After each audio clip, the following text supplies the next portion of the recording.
Life is a workout, and Smoothie King is here to help you power through.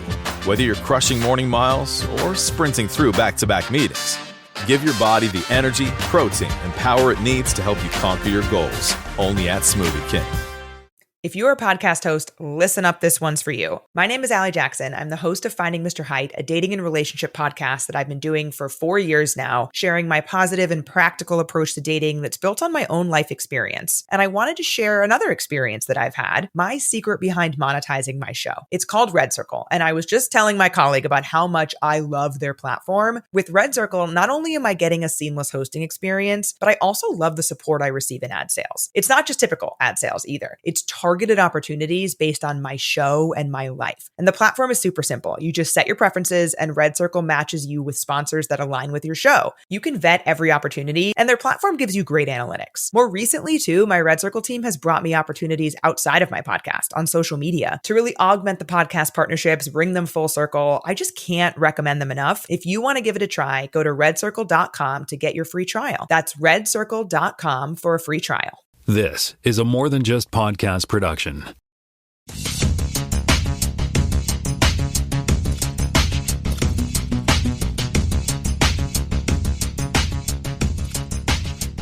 Welcome to Podcast Season 8, Episode 2. My name is Tim Mitra. I am in Toronto, Ontario, and I'm joined by Jonathan Kuline in Florenceville, Bristol, New Brunswick. Hello there, kids. Right. Yes, it's just the two of us today. Just the two of us. We can make it, you and I. Can we? Yeah, if we try. Strap in, folks. I got a lot of fact check from last week's episode. So I think Jonathan was kind of right. I think he mentioned that they were engaged, that Roger Corby and Nurse Chapel were engaged at the time, Christine Chapel, that is. But I was going to read here what I got here. I wrote down that Roger Corby makes himself an android girlfriend in What Our Little Girl's Made Of. Season 1, Episode 7, and Colby and Chapel were engaged at the time. She was going to visit her engaged partner. I don't know, maybe back in the day it was more popular for people to be like working distantly even though they were engaged, kind of thing. I don't know, maybe a post-war thing. And but later he makes an android copy of Kirk and tries to replace Kirk on the ship. And then later in the episode we find out that Roger Corby's hand peels back like Luke Skywalker's and reveals that he's actually mechanical. I don't know if he was had been replaced or not by the aliens that found him or whatever, but that was the gist of that. I think the issue, I think the engagement was off because he wasn't really technically her betrothed anymore, right? Yeah, it's weird, and it definitely, if you have that context when you watch last week's episode of Strange New Worlds, it definitely skews what you can think about Roger Corby. Because they try to present him as like this, this guy's in this messed up situation and whatever, but is that even an actual guy yet? I don't know. It's confusing. Oh, you mean last week's guy? I think last week's guy was the real guy. That's the real guy. Okay. Yeah, on Strange New Worlds. Yeah, no, it wasn't a... Oh, you mean... Yeah, no, he was a real dude. That's the real guy? He was a real guy. At least I think so. Anyway, and then you mentioned that Guinness has been around for 1,000 years. Well, I just sort of checked that, and it was actually around since 1759, which is just over 256 years, a little shy of 1,000 years. But I think what I meant was it will be around for 1,000 years. Oh, yeah, no, I kind of got that in context. But I mean, what's interesting about that one, a bit more on that same trivia page, I found that Arthur Guinness had signed a 9,000-year lease for St. James Gate, which is the brewery in Ireland, Dublin, for £45 a year. And I just want to read what Keane said when I was sharing that information with him. He says, I'm curious, did Guinness sign an agreement for £45 a year for 9,000 years, or did he pay £405,000 for a 9,000-year lease? Yeah, I don't think he would have paid that much because that would have been, a monumental amount at that point. King's ransom, yes, a king's ransom. Yeah. But it's an interesting way to look at it, right? All right. And Ursa, played by Barbara Marsh, is from Salmon Arm, BC, which is in Canada. And B'Etor is Guinness Walsh, and she was born from Winnipeg, Manitoba. So both of the Duras sisters with their what did Jaime call it? The windowed boobs. Yes, the boob window. Yeah, boob window. They are both Canadian, so I was right. And the Enterprise. I've got here. Yes. So this is answering the question about the Klingons' foreheads.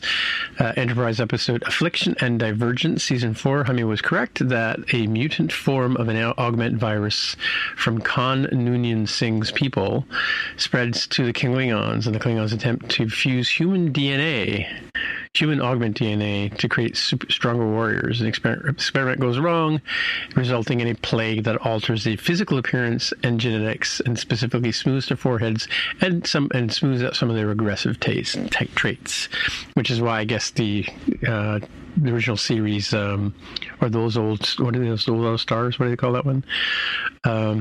They are what do they call it on Lower Decks? They don't call it the original series. They call it those old ships or something like that. Yeah. Anyway, those old shows. Yeah. They because they don't like talk about death being, or glorious deaths and stuff like that in the original series at all. But anyway, okay. And then I misspoke. I said that I mentioned that Spock and T'Pol were engaged, but it was actually Spock. As we know now, it's Spock's fiance is T'Pring. T'Pring, yes, right. T'Pring. Yeah. You guys didn't correct me on that last week, so I guess maybe you didn't hear me. Interestingly enough, on the Superman side, Noel Neill played Lois in the Superman movie from 1948 with Kirk Allen as Superman. And then, of course, we all know The Adventures of Superman, the TV show from 1953 to 1958. She also played Lois. So she played Lois before Superman played Superman, if you think about it that way. But she was cast in Superman Returns, to the 2006 production, where she played Gertrude Vanderwerth. Is that the one? That's not the one. That's not the Henry Cavill one, right? That's the other dude, right? The other James Bond? One? I mean, Superman. Superman Returns. Superman Returns. Yeah, that was not hit. That was not Cavill. That was what was his name? Timothy Dalton. Yes, Timothy Dalton. That's it. Roger Moore. Not Sean Connery. Not Pierce Brosnan. Yeah, really. Yeah, that other guy. Brandon Routh. I had Brandon Routh. Thank you for saving me from the fact check. There you go. Yeah, no, I went on a big long rant there about, I think it was at the end of the episode where I talked about Foundation books by Asimov. By the way, he wrote over 500 books. So yeah, I mean, there's lots of fodder for TV shows and movies and stuff like that. From if they wanted to just go and redo Asimov's work as books, right? They weren't all science fiction. Some of them were like science fact and stuff like that. And but the Galactic series, the space movies as I call them last week, or planet movies last week, those were the first three. They were from 1950 to 52. So Pebble in the Sky, Stars Like Dust, and Currents of Space. And then in the middle of that, he started writing Foundation, right? So they kind of tie in together. I had said Foundation came first and then the Galactic series, but it was the other way around. And then I also made a mistake too, that it was Foundation, and Empire is the second book, and Second Foundation is the third book, which is not confusing at all. and that was like from 1951 to 53. Then in 1982, which is about the time I was reading these books, Foundation's Edge came out, and then followed by Foundation Earth. Prelude to the Foundation was 1988, and Forward the Foundation is the last one, which I talked about in 93. That's the one where he wraps up this and the Robot series and the Galactic series. Just some of the Robot books that I kind of sort of mentioned last week. iRobot is probably one that people know because they kind of made a movie out of it, although the iRobot is an anthology of short stories, right? And that's where the three laws of robotics comes from, and we are introduced to the character Dr. Susan Calvin, who is actually portrayed in iRobot, even though the Will Smith character is not a character from the books that I know of, anyway. Caves of Steel was in 1954 was the first book that introduces Elijah Bailey and R. Daniel Ovalaw. And R. Daniel Ovalaw is kind of cool. He's a humanoid right? He looks like a human, but he's actually a robot. So by law, he has to have R in front of his name. Oh. Right, so that's why he's R. Daniel Ovalon.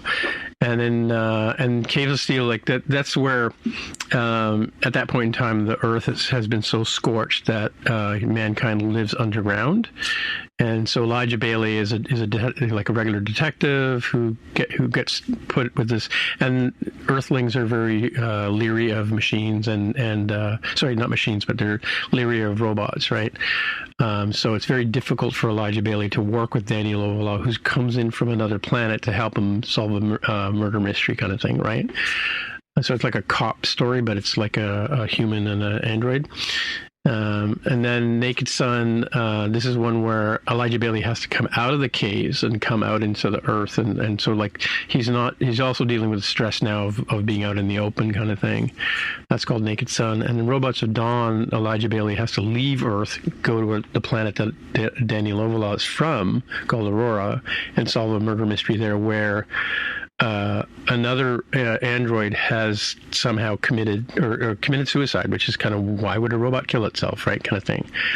So it's so that one's, he's stressing about having to go to another planet, and he's stressing about, again, being outside, that was a cool book because they had robot cars, like, how the Tesla taxis work now, where the Waymo taxis work. Yep. Right. And then Robots and Empire is, yes, it's the same Empire we were talking about in Foundation. That was in 1985. So, yeah. And that one kind of, Robots and Empire came first, and then they wrap up the whole thing with Forward the Foundation. Yeah. Phew, I made it all the way through. Fun fact, Peter Cushing also played Elijah Bailey in a television movie called Caves of Steel, which was the first of the books that I just mentioned in 1964. So Peter Cushing has played not only Grand Moff Tarkin, right? Yeah. He's also played Victor von Frankenstein. He's played Elijah Bailey, and he's played Doctor Who. That guy gets around. Yeah, really. He gets Good career, around. buddy. Take it easy. Yeah, and then another interesting little tidbit here, and this I might have to go back and dig into the last book or whatever, but I learned when I was doing this research for this fact check that R. Daniel Ovalon, one of his aliases is Eto Demerzel. Makes you go, doesn't it? Doesn't it? Like, this show isn't complicated enough. Yeah, and then Trantor, which they mention a few times, I think, in Foundation. They may Well, that's where they are, right? That's where the Empire is based. Yeah, so Trantor is pretty much, like, in description, it's like Coruscant, right? So, like, it's supposed to be like there's no... Yeah, they've shown that space view of Trantor a few times. Originally, in the first season, it had that huge, giant space station above it. And then in the current iteration, the only part of Trantor that seems to be lush and green is, like, the royal woods, and everything else is just a giant, impenetrable city, right? Yeah, concrete. Yeah. So it's kind of interesting when you think about it. Like, as I was saying before, that Asimov was fodder for a lot of science fiction. So I'm sure that Trantor and Coruscant are probably the same concept. I was chatting with a friend of mine the other day about Foundation, because we were discussing the Foundation show, and I said, "What do you remember about reading Foundation, like in terms of how it was presented and stuff like that?" And he says, he made an interesting point. He said, yeah, they talk about an armada of ships and things like that, but they don't describe it like we get now in modern science fiction. It's all in your head. It's what you think an armada looks like is what you kind of got in the original Foundation books, right? Yeah. It was all left to your imagination. Well, I mean, that was true of most pulp fiction back then, right? You had to sort of imagine the world you created in your head, right, sort of thing.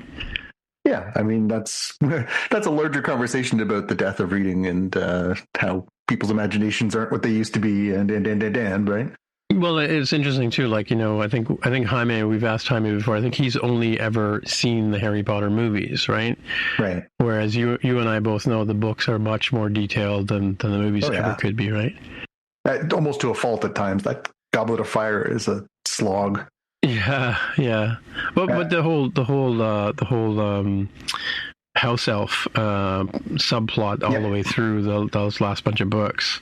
I mean, that's completely glossed over in like you don't understand the significance of Harry giving Dobby a sock, right?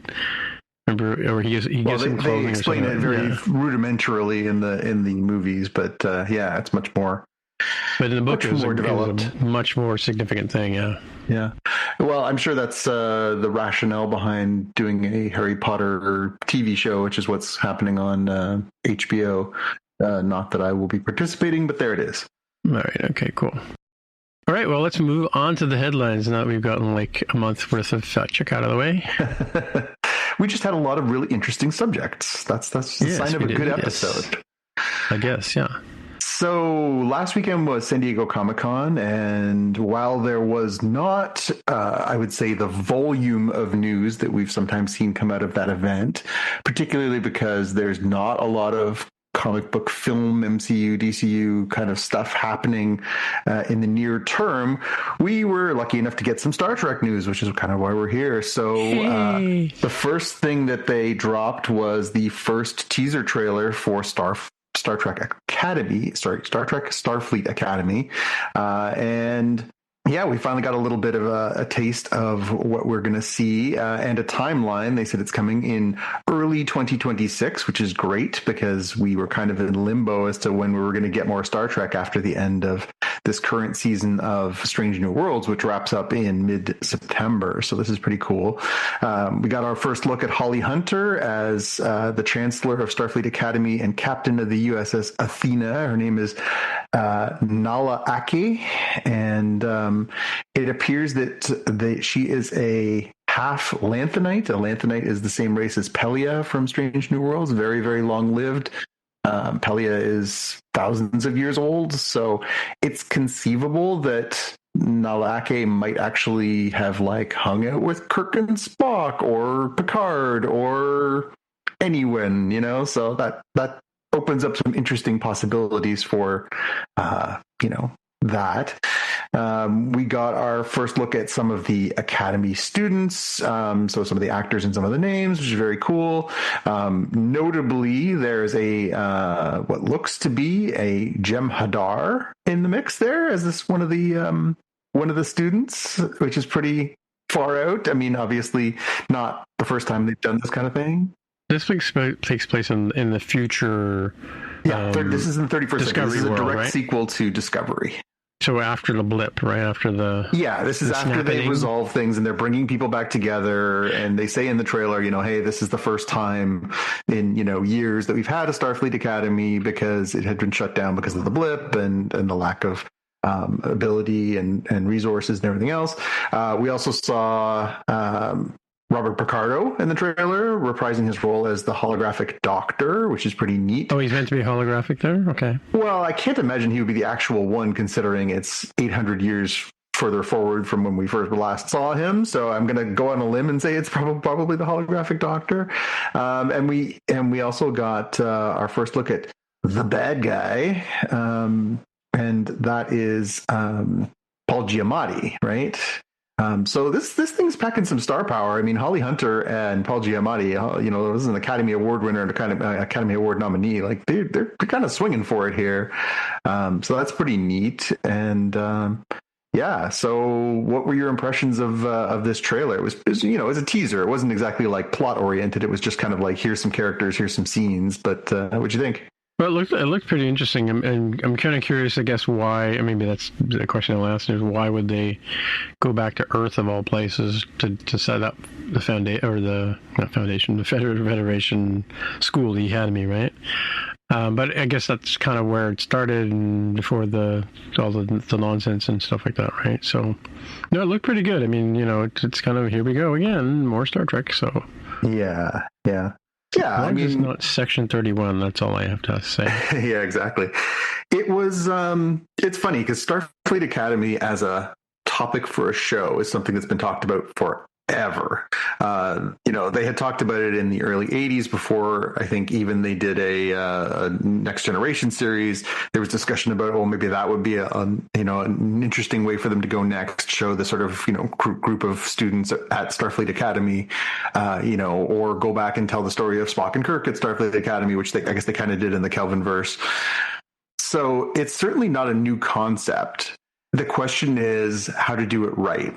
Like, you asked why set it in San Francisco. I think it's because I think for a lot of longtime Star Trek fans, that'll have relevance of like, well, that's where it's always been, and it connects to the past, and it connects through all these different iterations of Star Trek.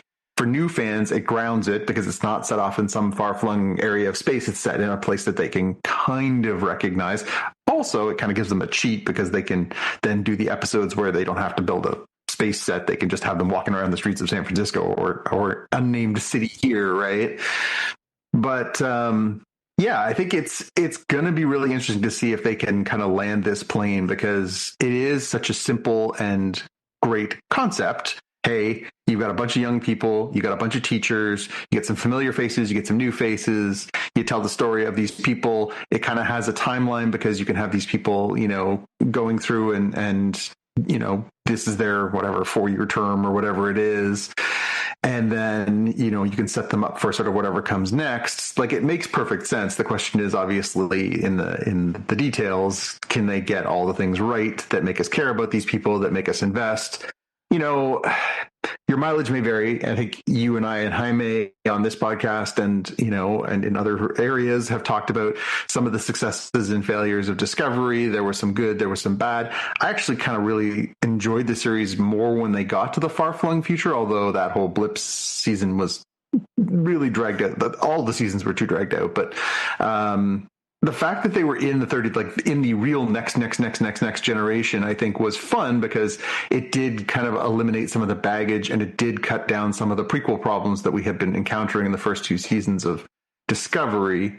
So it's kind of nice in a way. Like, this feels like a bit of a clean slate. There's no baggage other than, years of history. They don't feel as beholden. And I love, and we'll talk about this week's episode of Strange New Worlds in a few minutes. I love Strange New Worlds. It is fantastic. They do a tremendous job on that show. But even that show runs into the prequel problem with great frequency. I am excited about a show that isn't as beholden to the, we can't say that because this hasn't happened yet, or, we can't introduce this character or whatever. I like that they can kind of just look forward and tell story about who's next and what's next and where do we go from here. And, that was kind of always the promise of Star Trek, is what's out there, what's next, what do we do next, right? It was kind of that spirit of exploration that kind of came with the 1960s and that we maybe lost a little bit over the way. So I'm kind of jazzed about this series. I'm kind of hopeful that maybe this will be something fun and fresh. I think it's a lot on the shoulders of a young cast, and I think that's why it's been balanced out by having some real aces. I mean, Holly Hunter and Paul Giamatti are big stars, and then on top of that, they're bringing back Tig Notaro. They're bringing back what's her name? Her. Her. Yeah, her. Yeah, I knew until you said that. Yeah. Tilly. I feel so bad. Admiral Tilly. Yes, they're bringing back Tilly. Mary Wiseman. There you go. Thank you. And Oded Fehr is coming back as Admiral Vance as well. So even some of the smaller players are going to be along for the ride. But I think this is a lot of good potential here. Again, it's hard to tell off a teaser trailer. We don't really have a sense of the plot yet, other than, hey, they're at school and, this is kind of a new start for Starfleet. But I'm hopeful. I'm actually hopeful for this one. So, yeah, fingers crossed. The other bit of Star Trek news that we got out of Comic-Con was a very simple little teaser trailer for the next season of Strange New Worlds, which is really interesting because, this came out on the heels of the 3rd episode of season 3. So we're already looking ahead to season 4. But damn, it looked fun. So they're going to do a puppet episode. They showed a Captain Pike, for lack of a better word, Muppet on the bridge of the Enterprise. And it's awesome. It's just awesome. The hair was awesome. It just, this show's never been afraid to just fly off in different directions. They've done some wacky things in the past. They did a singing episode. There's definitely very much. I don't know if you ever watched all of Angel, but there was an Angel puppet episode that was exceptional. Oh, is it? Yeah. And sometimes these can be a little but given the creativity of the cast and crew and writers and producers of this show, I have full faith that this is going to be just amazing. So I'm really excited for this. Silly, funny, wacky, everything we've come to expect. And again, we'll talk about this week's episode. But yeah, that was really fun and funny. And then, again, just a brief little teaser for a show that I'm curious about the timeline. And I don't know if this occurred to you too, but if they're already showing teasers for season 4, does that mean that we're not going to have to wait as long for seasons 4 and 5 of Strange New Worlds? Because it was 2 years between 2 and 3. I was speaking with somebody who we know now works on the show. Yes. And season 5 starts filming in September. Sorry, season 4 or 5? 5. 5. Okay, so they already wrapped 4. 4 is just finished. Yeah. Wow. Okay. Yeah. I mean, and I think that makes sense. I mean, obviously, it would be great if more shows kind of had a bit of a sense of, let's get these things done and not drag it out for years and years and years. But yeah, I mean, that's great. And we know that season 5 is going to be a shorter one too. They already announced that it's only going to be, I think, 6 episodes. So yeah. Oh, really? Yeah. Well, so it's interesting. I follow Anson Mount on Threads, and he said, on this clip with him in the captain's chair as the Muppet, he says, "I once dreamed of playing Hamlet in the park. God said, nope." Yeah. That's funny. Yeah. Well, that's okay. God has interesting plans. Again, we'll talk about it in a little bit, but his performance in this week's episode was really fun. I know. At first, I didn't recognize him for a while. And, he was great. He was great. Yeah, he was really good. Yeah. All right. Also, last week we had a couple more trailers. We got the first full trailer, not teaser trailer, for Avatar: Fire and Ash. Did they show it to you before you saw Fantastic Four? Yes, they did. Yeah. Yeah, I saw it there. I saw it in the theater too. Yeah, I went this week. I had to, for work, go down to St. John, which is one of the 3 larger cities here in New Brunswick, and there they have they don't have an IMAX theater there. They only have an IMAX in Moncton, but I did see it in 3D AVX with all the bells and whistles, and it was actually it's a really nice theater down there. So I think if there's something that's sort of I might make an effort to go down to there or to Fredericton or to. What do they have in Edmundston? I don't even know if there's a movie theater in Edmundston. If there is, it would probably be a little independent one like there is here in Woodstock, which is nearby. Yeah, I went to look at Holton, and the Holton theater is no bigger than the Atlantic Cinemas. So, because I was curious, I wonder if the Holton one had more to offer. Because there's also Bangor too, but who wants to go to the States, right? Well, that's the other issue. Is I would prefer to stay in my home and native land for the time being, anyways. So, but yeah, no, I think. When I watched this trailer, I must admit, I was struck by 2 things. One, my God, is the filmmaking ever incredible. Like, it just, because I was watching it in 3D, the trailer was in 3D, it looked spectacular. And 2, I don't give a crap. I just don't. I wish I cared more about Avatar, but I don't. I honestly found myself thinking like, what happened in the second one again? God, that was a slog. But it looks so beautiful. It's such a quandary because I know that as a visual filmmaker, it doesn't hold up in 2D either. Like, I've got the Vision Pro, and I can tell you I've watched Avatar, and actually it's funny when I demo the Vision Pro to a lot of people, they fire up Avatar as the sort of their what do you call it?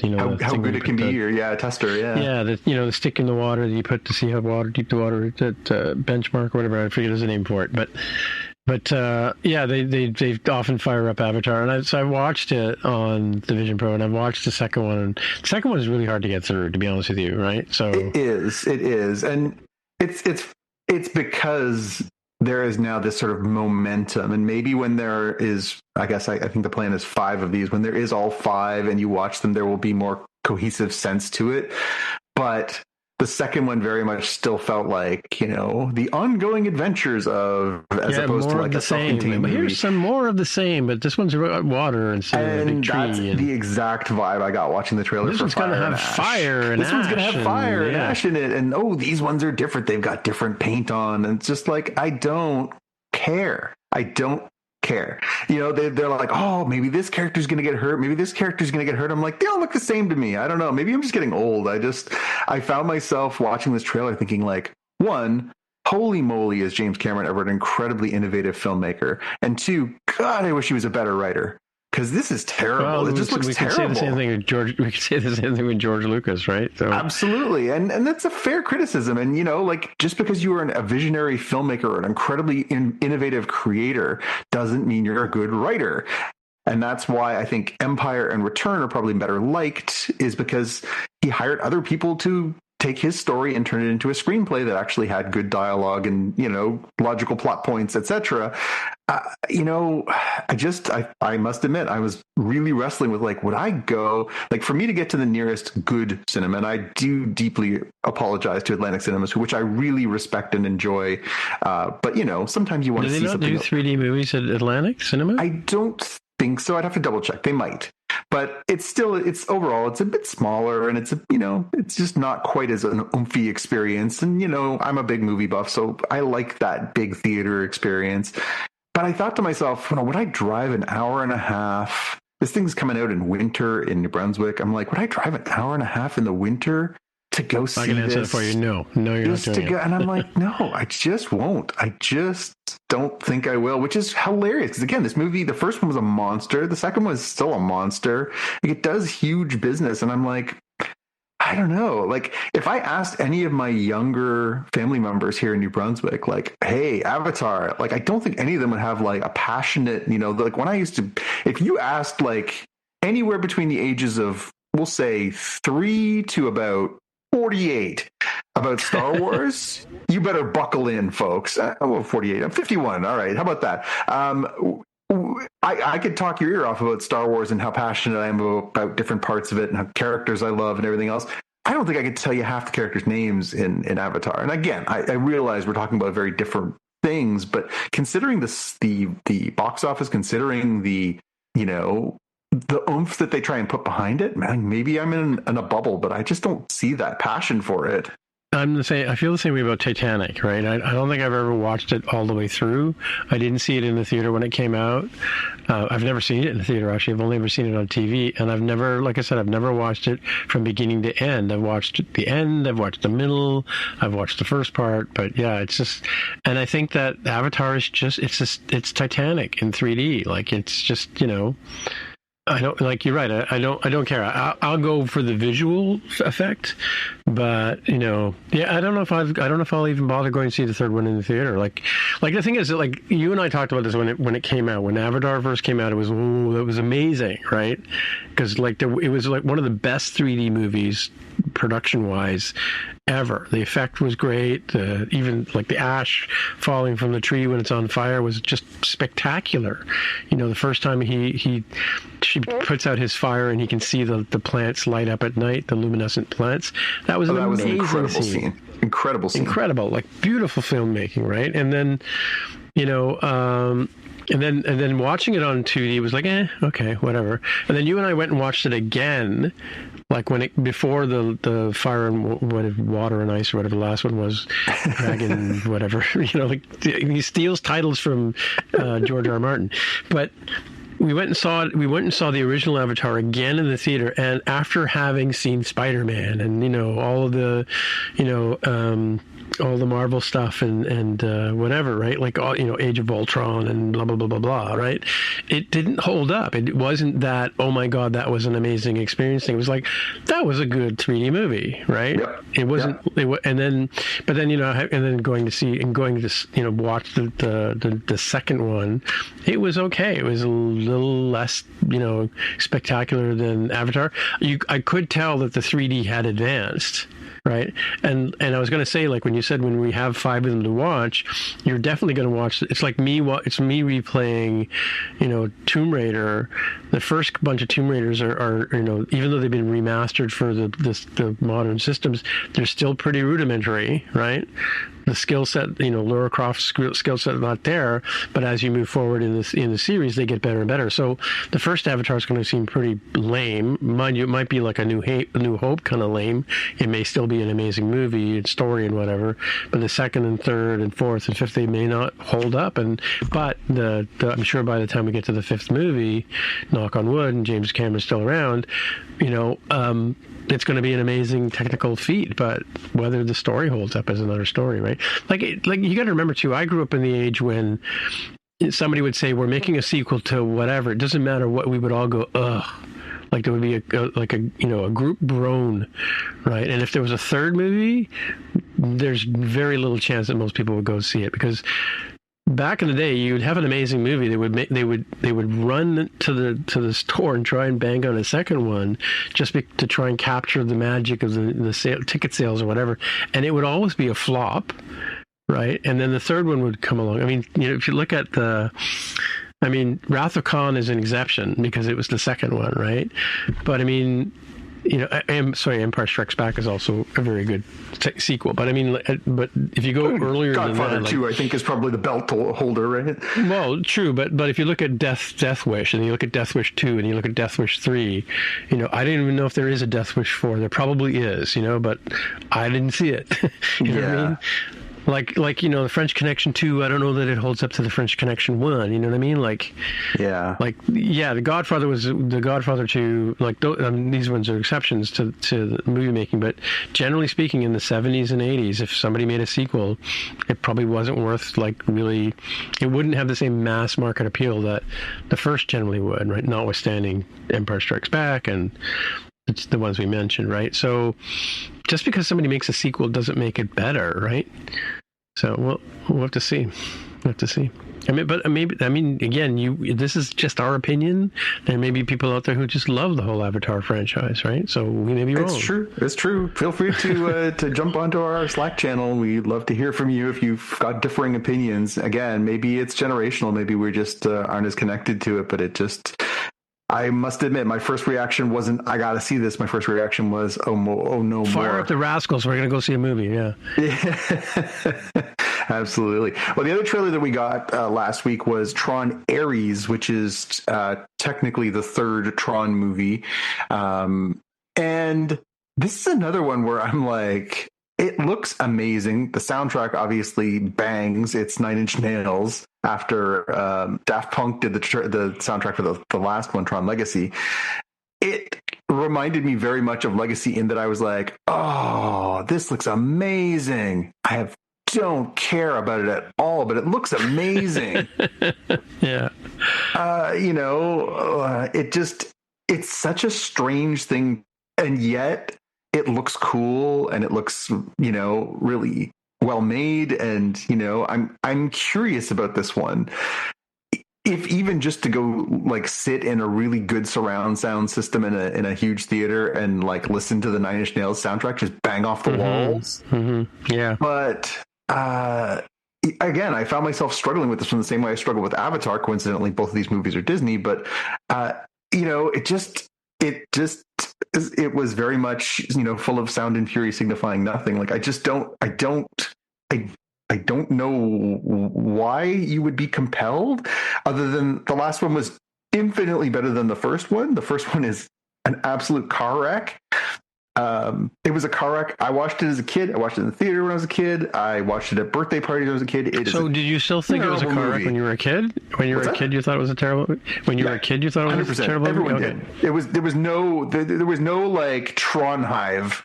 I had some friends who think that the first Tron movie is just amazing. I don't know what's wrong with them, but Yeah. Did they take the short bus to school, or... I don't know. I don't know. But here's my 2-second review of this Tron Ares trailer, right? Okay. So, in the first one, the guy gets sucked into a video game, which was like a totally like 1970s kind of, oh my God, computers are taking over the world kind of thing. So he gets sucked in there, like Alice through the looking glass kind of thing. The second one, he goes back, his kid or whatever goes back in to rescue him or something like that or whatever. So he goes into the machine and whatever. In this new one, the AI comes out into the real world and starts battling the real world people. I mean, my question to them is, just take the Vision Pro off. Problem solved. Yeah. It just didn't. And it, again, notably, obviously, this is it's the red side, right? That we see coming. Ares is one of the reds, and bad guys. And so, yeah, I mean, I'm hoping, obviously, again, this trailer was a little light on details. It was very much spectacle. It was sizzle over steak. That's fine. I get it. Why you do that, especially around Comic-Con time. But I just found myself, again, looking at it going like, it looks amazing, but like, where's the substance? Why do I care? Why, other than, again, you have the Nine Inch Nails soundtrack. I'll just buy the soundtrack if that's the case, right? So yeah, I don't necessarily get it, but maybe by the time it rolls around, it'll look even better. But yeah, not yet. And the last bit of news I had was from Comic-Con. Rick and Morty is getting a spin-off. They're doing a spin-off of the character of the president from Rick and Morty, who, has been a fun recurring character. I mean, this is Keith David. Keith David's a freaking legend, and, love him. They live Hive forever. I'm there. But yeah, I don't, it's called President Curtis. It's going to be produced by Dan Harmon and James Siciliano. And it basically is sort of set in the same universe and follows them, doing the same kinds of, similar kind of stuff to Rick and Morty. I'm like, why wouldn't I just Rick and Morty? Like, I don't know. Could be good, but I don't know. If I was going to spin something out of that, I don't think that would have been my first choice. Oh, what would you do? I don't know. Space Beth? Space Beth would be good. I don't know. I mean, I think some of the... now I'm blanking.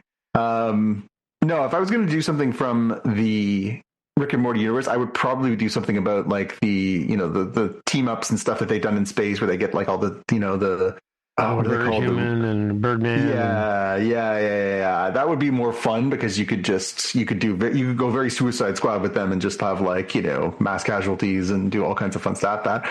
Or you just do like, more of the like, alternate Ricks, do like an anthology series of like all the different Ricks and stuff. But then they kind of do that within the show. So I don't know, maybe this is the best idea that kind of won out, or maybe this is just like, hey, how can we make more money off this? But yeah. I love the one where he makes Morty have a whole life. Yeah. And becomes an old man. Then he wakes him up, and it's like 20 minutes has passed. Yeah. Yeah. But I love that the point of the show, I mean, the show's obviously it's all done as a spoof to sort of Back to the Future, the Marty and Doc kind of dynamic. Yeah. But I love that, like, he just absolutely uses this poor kid as a guinea pig, and he's like deeply broken by all this. Like, Morty's character is a mess. One of the best parts of the show is the sort of running, like, rolling tears. He's just like, I don't feel good. Yeah. And it's not the same Morty too. That's the other thing. Yeah. Like I don't even know what universe if Rick and Morty are in the right universe, or what universe they're in. Is it the same as ours? Yeah. Well, I don't think they are, because I think in one previous episode everyone died. They just moved dimensions, right? So yeah. They float their own rules, Yeah, no, I love the fact that there's all these alternate dimensions and alternate Ricks and whatever. Like, you haven't watched season 8 yet, right? No, I haven't. Okay. Then I'm going to stop talking now. I'll get there. Yeah, no, there's some. If you like that kind of stuff, you're really going to enjoy parts of season 8. In fact, I don't think I've seen a bad episode in season 8 this year. That's a good endorsement. Yeah. I think the finale just was last week, right? Yeah. So. Yeah. And just one little bonus story I wanted to tack on here at the end. I did see a story late this evening that apparently for HBO Max for the next couple of months, starting August 1st, they're doing a preview deal with BritBox. So if you happen to have HBO Max, I don't think this necessarily applies for us because I think it's just an app, but they're doing basically a preview so you can get a bunch of the shows that are on BritBox will be available on HBO Max for 2 months. So starting August 1st and ending at the end of September, you'll be able to watch a bunch of the different shows. They want to give you a little sampler platter. And yeah, my immediate reaction was the same one as you. Oh, I want more. I want mine. So yeah. There's some great stuff on BritBox, but none of us have pulled the trigger on that one yet. So no, I know a lot of people have talked about. We talked about, even Carol and I talked about the possibility of BritBox a few times, but because there are some good shows on there. There's a lot of. I mean, I stumble across British shows all the time, and I think they're great. They just have a different perspective on things, right? So yeah, there's I keep seeing a trailer for a new BritBox original movie, and it's starring the young woman who was on Doctor Who last season, who was deaf. Do you remember the episode Yeah, and she was great. Do you remember we talked about her on the episode, how like she was really good performing, and she's the lead in this movie where basically they need somebody who can read lips to solve this crime and whatever. And I've seen the trailer pop up on my social media a bunch of times and been like, damn, BritBox, stop doing this to me. It looks good, So yeah. Yeah, I was thinking about HAL 9000 whenever you talk about reading lips. Yeah. Yeah. Anyway, that brings us to the main part of the show where we talk about something Star Trek related, and this time, once again, we're doing Star Trek Strange New Worlds, Season 3, Episode 4, A Space Adventure Hour. Dun, dun, dun. Dun, dun, dun. Yeah, pretty, I mean, like, I love it, because it started off with this sort of, like, faux Trek. Pretty both loving / damning spoof of an old Star Trek episode. And sort of almost like Buck Rogers, whatever. Lots of really interesting things, kind of thing, right? Yeah. Yeah, no, it was, and they brought back, what was his name? Paul, what the heck's the guy's name who plays... the Kirk guy? The Kirk character, yeah. Him. Yeah. I'll pull it on I have it in my machine here because he gets credited quite a few times actually in the show because they have the faux credits and then they have the real credits and then they have the actual credits, right? So I don't know if you watched the credits after they ended the show. Yep. Wesley, Paul Wesley is his name. Paul Wesley. Yeah, because Paramount almost. I hate that Netflix and Apple and all they collapse the show, so you can't you have to click on it to get the titles to come back. And I had the same experience. I was like, stop that. Yeah, Netflix is the worst. It's really hard to get to the titles on Netflix, I think. Because I even go back and I try and rewatch them again and try and get my remote to not let them collapse it on me, but not always successful. Anyway, really good episode. I mean, if you want to talk about Easter eggs, like just the Shatner cadence in the way Paul Wesley talks, like lifted right out of those old space movies or whatever, those old scientists. That's what it's called. Old scientists. Yeah, the original series. And I love the costumes. I mean, the costumes are a little bit overdone to be the original series because the original series costumes were very sparse. But I noticed that they had embroidered badges, comm badges. Yeah. Right. Which all the original ones were embroidered, right? Which is kind of cool. And there was one point there where they talked about nuclear something or other. I would have thought back then they would have used the word atomic instead of nuclear. Yeah, fair.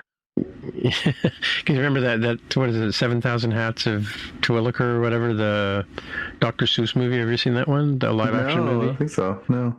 Oh, there's a really good Dr. Seuss movie. I watched it years ago. Carol and I watched it and both love it. And in that one, everything's atomic. Yeah. That's kind of what they would have used back then. So, and of course we had the Courage theme, right? Yep. And a couple of times because they had it at the beginning, but then they actually played it out in the faux titles, right? Which is kind of neat. It's a tough balancing act. We talked about this a lot with Lower Decks, right? Lower Decks was always a really, really delicate balance between paying homage to the things that have come before and also taking the piss out of them.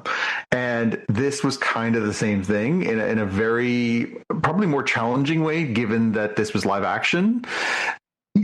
it could have been too campy. It could have been too cruel. It could have been a lot of things, and it wasn't. It was kind of bang on as far as, showing that era, having some fun with it, but not disrespecting it. Well, and they had a blooper reel at the end of the show too, which was kind of interesting. That was very, very funny. Yes, trying to do the Jonathan Frakes mount of the chair. Yeah. That was one of my Easter eggs. Trying to put his leg over the chair. Yeah. And this was directed by Frakes too, right? It was. Yeah, we talked about last week that this was the only Frakes episode of the season, and you can tell it's fun. You can tell they're having fun, and that's what Frakes brings to the director's chair. Everyone says he just brings this energy and this fun and this playfulness to the stories that he tells on film, and you really see it. Like, Frakes is a good director. So what's your I was going to ask you, what's your elevator pitch? So what could possibly go wrong with this new? Oh, what's it called again? Holodeck? Yeah, no, reanimator, or what do you call it? Recreator, I think they called it. Recreator, yeah. Talk about well-worn tropes, right? Like, the holodeck's gone bad. Like, again, they're telling the story, and I found myself, sorry, I don't want to jump right in here, but no, that's fine. Yeah, go ahead. I found myself watching this, thinking to myself, oh, they're doing this well-worn territory. But then I also found myself thinking, it's 2025, Jonathan, calm down. There are people who weren't there in 1988 or 89 when the holodeck's gone wrong stories were being told. Of course, there's people that have gone backwards and watched those things, but we're talking about, and this is going to hurt me a little bit, almost 2 generations since the holodeck gone wrong stories gone. For somebody out there, and probably not just one, but many people out there, this was their first the holodeck's gone wrong story, and it was a good one. They told it well. They also incorporated, as you mentioned, all this sort of homage to the 1960s original series. It's a really well done version of this tropey story, even though it could have been really hacky to do this. It still came off as fun and interesting. It moved not just as a good episode, but it moved the plot forward as far as La'an and Spock and, getting to know Scotty as a younger man character. There was so much to like about this, which is, I was very, very, very happy with how they played this out. Yeah, like, if you had seen the stills, like I saw it, I think in this episode's still is a picture of La'an with her sort of fedora on, dressed as the character that she plays in Amelia Moon, yes. Amelia Moon, yeah. And then you might have seen a still of the faux the Space Adventure Hour set. If you've seen those in IMDb or whatever, you might have gone, how are they going to work that in, right? But they had the 2 tropes were really well done in this. 3 actually, because they're actually on the main ship as well, right? But yeah, it was cool. I love the little twist ending too, like the without giving away the the actual solution. Yeah, the actual solution. Yeah, that was, because it was kind of interesting that that particular character did play the way they played, right?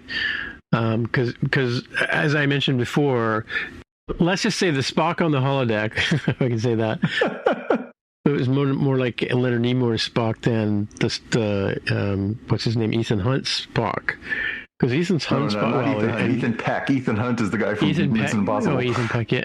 Ethan Peck, yeah. Gregory Peck's grandson. That's right. But he... but even the very end of the show, that was, I don't get this, Spock, right? There's no kissing in Star Trek unless you're Kirk, right? We'll talk about that as this conversation goes on, because that was one of my, that was my big question for this episode. So we'll circle back to that. Well, you could see that coming. But yeah, it's like this Spock lets his human side engage way more than the original Spock did, right? Yeah, well, yeah. This guy's the Mac. He's doing well. Yeah. All right. So, did you have an elevator pitch? I don't really, I haven't really formulated a decent one, so I'm gonna skip this week. But yeah, it's just, I mean, I think you kind of nailed it with the what could possibly go wrong, because I mean, like, it's like Tale of Two Cities or whatever, like, you know. Yeah. It was the best of times. It was the worst of times, you know. Yeah. For the pew pew pew. There was a couple possibilities. I thought the scene that was actually not in the holodeck that was really good was the one where they're trying to evade the burst of energy coming out of the sun, the neutron star, right? Yeah. I thought that actually looked really good, and it was, you know, it was really well done. But I did like the scene where La'an as Amelia figures it out, and that leads up to that with TK and Spock with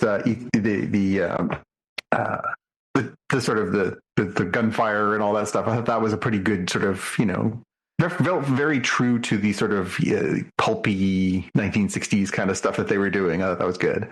And as you mentioned, I thought that the performance that we got from Anson Mount as TK, the writer of the series, creator of the series, was awesome. He was so good. He's so good. He's such a good actor. It's funny because, you know, obviously, you know, we've seen him in other things before Star Trek, Strange New Worlds. But this has really given him an absolute showcase to tell different types of stories. He's got a lot of range. And, you know, it's so funny because we're used to him with the hair upswept, and he's a strapping man. He's very handsome. And when they change his wardrobe, they change his hair, they change some of his mannerisms, they put a drink in his hand, and, you know, he transforms into this other character so well. Well, like I said, he sort of looked like Elliot Gould to me. Yeah, he looked like Elliot Gould to me at first. Absolutely. Yeah, but I kind of very, very much that kind of person and thing. But like even in Hell on Wheels, which is where I knew him from, he was very, like, he was sort of the Clint Eastwood, you know, quiet, you know, stoic, you know, person with long hair and long beard and stuff like that. So a little unrecognizable, but, you know, he was the main character in that show. You know, arguably, but and very different portrayal, right? So yeah. No, he was great. Easter eggs, there were a lot and yet none. Like, there was so many that were, like, again, tied to the original series. You know, we talked about doing the Jonathan Frakes chair mount where he, like, knocks the chair to pieces trying to throw his leg over, but it's got, like, the super high back on it. That was very funny. I mean, just the monster in the view screen, the Jess Bush's skirt, you know. Well, even Jess Bush's accent, that's her real voice. I know, and I made a note of that too. That was really kind of fun. It's always fun when they kind of let an actor use their actual voice, because of course she's Australian, right? So it was fun to hear her actually get to be herself for a few minutes there, and you know, not just her character, but that was really good. Quotes. I got the first one from Paul Wesley as Kirk. I wrote the book on space jurisdiction, and I'm known for my diction. Yeah, you gotta have the pauses in there, yeah, for sure. So good. And again, like, it wasn't a merciless mocking of Shatner and his acting style. It was done tongue in cheek. It wasn't cruel. It was funny. And then, you know, again, the winning speech, I think, came from the character that was played by Celia Rose Gooding, who normally plays Uhura, when she did the bit about, you know, you don't think that some kid out there is going to see this show and spend the rest of their lives searching for the stars. You don't think a person can love a piece of art or music or a story so much that it heals them, shows them parts of themselves they'd never even seen before. I thought that was a beautifully written encapsulation of how we fall in love with the science fiction stories, how we all fell in love with Star Trek, and you know, the deeper meaning to a lot of us, that this isn't just even sci-fi distraction. This is something higher purposeful. Yeah, but even Nichelle Nichols has been pointed to by a lot of, you know, an inspiration. Color. Yeah, like astronauts, and in fact, there's even one astronaut who went on the space shuttle mission and eventually ended up as an ensign on one of the, I don't know, Discovery, I think it was, wasn't it? Was it? Yeah, one of those shows. But she was inspired by seeing someone like her on TV, as it were, right? Mm-hmm. Mm-hmm. Yeah, no, it's again, this show is so close to the line on being schmaltzy and too kitschy and everything else, but it never crosses the line. It does such a great high wire act of being both a faithful homage and also respectful without being saccharine, and also tells, very, very loving stories without being too schmaltzy. Yeah, it's well done. It's really well done. My big question for this episode is what we talked about. Before you get into that, my one quote that I kind of pointed out was that Scotty says lieutenant. Lieutenant, I heard that. Yeah. Yeah. As opposed to lieutenant for you Americans. Yeah. Yeah. Big question. That's the metric version of lieutenant, by the way. Is Spock a misunderstood sex god? Like, wow, what a fiend, eh? Like, this guy, I mean, due respect to all the different performers on the show, those are the two hottest women on the show that he's so far now managed to seduce. So bravo, first of all, to Spock. Second of all, to Ethan Peck, who gets to have romance scenes with Jess Bush and now Christina Chong, both of whom are beautiful, beautiful women. Like this guy, man, he's killing it. This guy's killing it. This ties back into something that I mentioned in the first episode that we did about this season, which is there this sort of Damocles hanging over some of these characters that we know do not carry forward? So we know we know the fate of Spock. We know the fate of Uhura. We know the fate of Scotty. We know the fate of even Pike. We don't know what happens with number one. We don't know what happens with La'an. There's some characters there that are like Pelia or Ortega. We don't know what happens to them. So they could throw some curveballs and these characters could die, have unfortunate things. I'd like it if they would end this on a nice note. They all go off and get other jobs. Una, I think, is on that list as well. But she's number one, you mentioned, yeah. Yeah, I wonder if this setting up this romance is a doorway to opening that to like Spock experiencing grief, Spock experiencing loss. Like, I wonder if this is and I hate when they do this kind of things in shows where kill the woman to make the man's story arc move forward. But I wonder if that is a setup for that, where, there's a possibility there. Because I don't see how you explore this in a way that's any more or less rewarding than what happened in the past season with Chapel. Like, they kind of told a lot of the stories you'd like to know about, like, what would it be like to be in a relationship with Spock? What, like, they kind of went down that road a little bit. He explored his humanity a little bit. So if she's now entering this relationship with him, what are they going to do that's different? Well, obviously they can do a jealousy episode somewhere down the road where La'an and Chapel are, both, people that he's attracted to or whatever, or he's got a history with one, but he's with the other. Like, you can do those kinds of stories. I just wonder if I wonder if this is a setup for, a new exploration of the Spock character at the expense of the La'an character, who I have come to really enjoy. And I think Christina Chong is a very, very underrated part of this series. I think she's a tremendous performer. I think she's really had probably the most satisfying emotional arc for the first 3 seasons of the show. Obviously, the trauma that she went through as a child, and then the vindication at the beginning of the season, and now she's exploring this romance. And she did kind of have that time travel one where she, in the alternate timeline, Kirk had this kind of potential thing. I'd just like to point that one out, that she kind of had a moment with Spock and Kirk now. So bravo. She's just bones away from the trifecta, What's up with Spock, man? This guy is he's just the man. He's tearing it up, yeah. What was the comment he made to her about some monitor that she's wearing or something, some device? When they were dancing at the beginning, he asked if it was getting in the way somehow. Did you not catch that? Yeah, and I'm trying to remember what that was in relation to. I feel like that was something about testing the holodeck, wasn't it? Was it? Oh, okay. Because it was supposed to be like, getting to know her or something so that she could be the tester for the holodeck. I thought that was what that was. I thought it was something related to her, like last season or something like that. Like, it was kind of like you're wearing that patch on your arm, to stop smoking and that kind of thing, right? Whatever. I will say, if I had any criticism about this episode, it would be that they kind of yada the Ortegas storyline from last week. Yeah.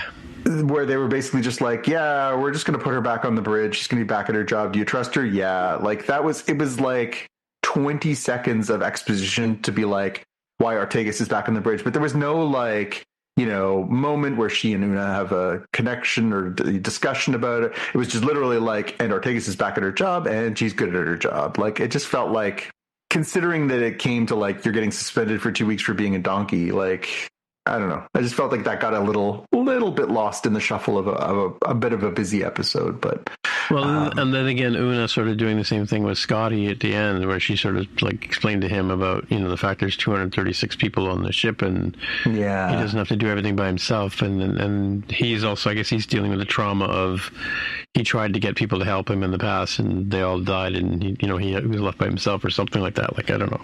Yeah, that seemed kind of a weak spot, and that was the same conversation, actually, because that was when she mentioned about like, do you trust Ortega? Like, he says that to her, doesn't he? Yeah, that was the same conversation. Yeah. Yep. Yeah. What about her? She's being bad too. You know? Yeah. Yeah. No, it's weird. It's weird. But yeah, another good episode. Looking again, I think the takeaway from this one is Jonathan Frakes is welcome to direct any episodes of any shows that they're doing going forward, and also, yeah, it'll be good to see if they where they go with this romance, because that is it's a twist. And yeah, and definitely the holodeck needs a server room and a separate power supply, which they won't get for at least another 80 years. Yeah, something like that. Yeah. Well, it does. It's funny because it does answer the question that has been looming in a lot of our heads. Is like, okay, so they had the holodeck and whatever. Like, why is it not in the original series? Well, this clearly answers it because it wasn't ready for prime time, right? So yeah, and I think that's a good approach too. Like, there's nothing wrong with integrating some of these things as long as there's a plausible accounting for why. You know, like, I felt like they stretched the premise a little bit on some of the stuff from Enterprise, where they're like, well, we did run into the Borg, but we didn't know they were called Borg, so we didn't like, come on, that's a stretch. Yeah. We ran into the Ferengis, even though we never experienced the Ferengis before. But, you know, yeah, they were Ferengis. It's like, okay, come on. Like, those were a bit stretched premises. I mean, because, yeah, in the Next Generation, they meet the Ferengi for the first time, right? Yeah. Sort of thing. And Picard has to sort of figure them out, and they realize that they're all about bargaining, right? So, well, first they're all about whips, and then they're about bargaining. Yeah. I was going to say, like, so it's funny that, you know, you mentioned something about the original series, which made this thought pop into my head, but it's kind of like the early television was, you know, this sort of, there's a lot of stories about, you know, people traveling from Eastern United States and settling the West, right? Like, there was a lot of tropes about that, and Gunsmoke and Bonanza and all that kind of stuff. And there was a lot of stories about, you know, people getting in wagon trains and traveling across, you know, the barren United States to establish, you know, heading off to Chicago, or sorry, to San Francisco or whatever, or settling in the prairies or whatever, and all those kind of tropes. And Star Trek was the same thing. Yep. But in space. Yep. Wagons, trains to the stars. Isn't that what they called it? Yeah, essentially. Like, it was basically in space. And in a sense, this mock episode was the same sort of thing, right? And I suppose, because at one point Una says, you know, like, there may come a time when we're able to go out for missions longer than 5 years, because it's kind of like they go, like, it's like you know, when planes used to fly, you know, in missions, they would fly half of the way that they could on the amount of fuel they had.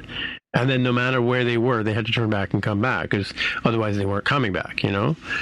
It was only, you know, notwithstanding the Japanese kamikaze pilots, but like most American pilots, you know, or British pilots, they would fly so far and then they would turn around and come home. Same thing with the Germans, right? Kind of thing, right?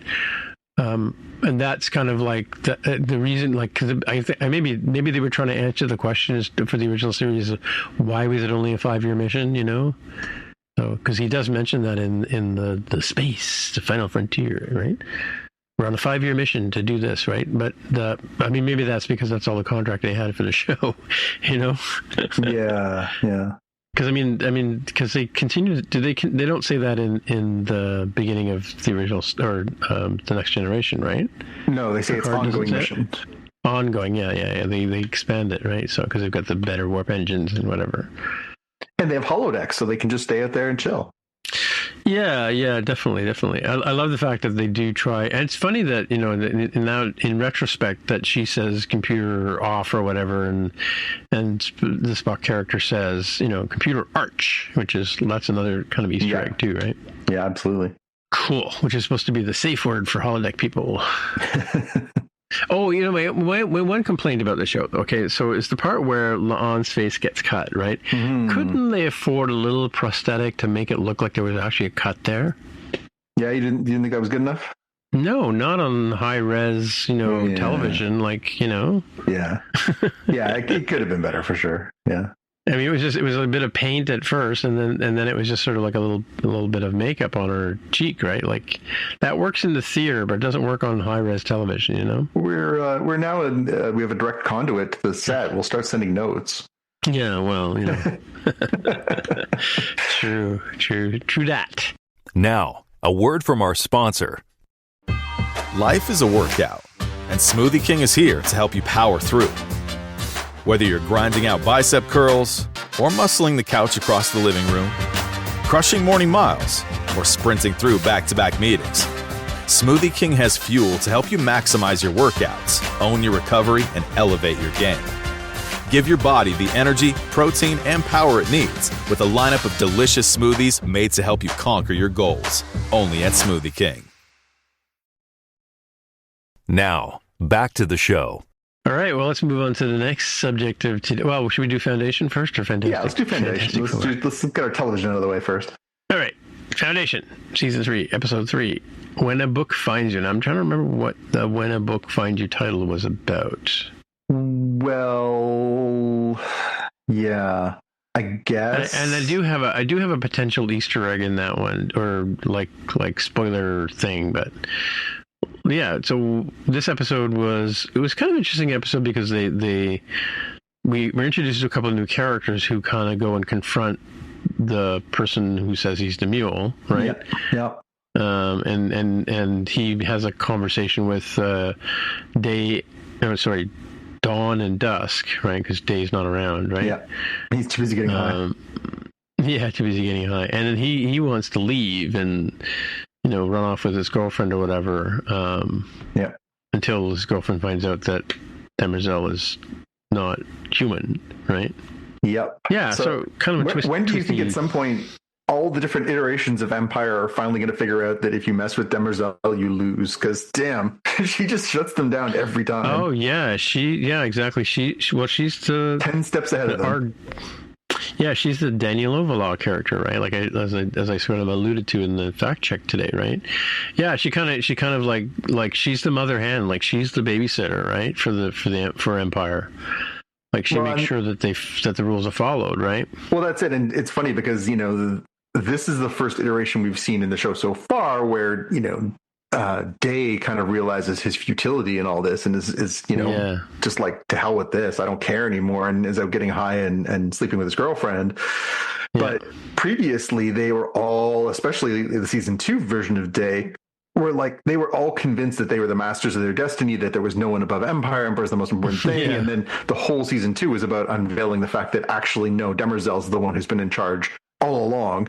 And continues to be in charge. And, these guys just got spiked by her. It was just like, okay. Yeah. Well, I mentioned before, I think I got the name of the droid on Robots of Dawn. His name is Giscard, right? I said it wrong last time, but he's the sort of R2-D2 looking robot, as opposed to Daniel Ovalov, who's the humanoid robot. And it turns out that, spoilers for a book that was written, 30 years ago, the reason why the other robot, or the android, the other sort of humanoid robot, killed himself was because he had an affair with a human woman, and she was susceptible, right? So like he kind of, it's almost like the whole robotic laws is you can't, no robot should harm a human or harm himself unless it was to prevent harm to a human, kind of thing, right? And the reason why the gist of the discovery is that they find out that this robot had this relationship with this woman, which was wrong, was bad for the woman, and therefore the robot was harming the woman, right? But the android robot, the robot had no, he by himself couldn't have hurt himself, right? Like he couldn't have, like a robot committing suicide is just something that doesn't happen in robotic laws. But it turns out that Giscard, the R2-D2 looking robot, had the ability to influence people's thoughts. And he causes the robot to kill himself. Like he convinces the robot by just manipulating his synapses or whatever. They have a positronic brain comes from Asimov too. I forgot to mention that too, right? But because the R. Daniel Lovelock and all the other humanoids have positronic brains like Data, right? But so Giscard, in the same way that the mule kind of can influence thoughts, so can this Giscard robot character. And because R. Daniel Lovelock figures it out at the end that it was actually, I think Elijah Bailey I think Elijah Bailey figures that out, and because he goes and talks to Giscard by himself and says, "You did this, didn't you?" And he kind of goes, "Well, yeah, I kind of had to. Like 3 laws of robotics said I had to do this, right?"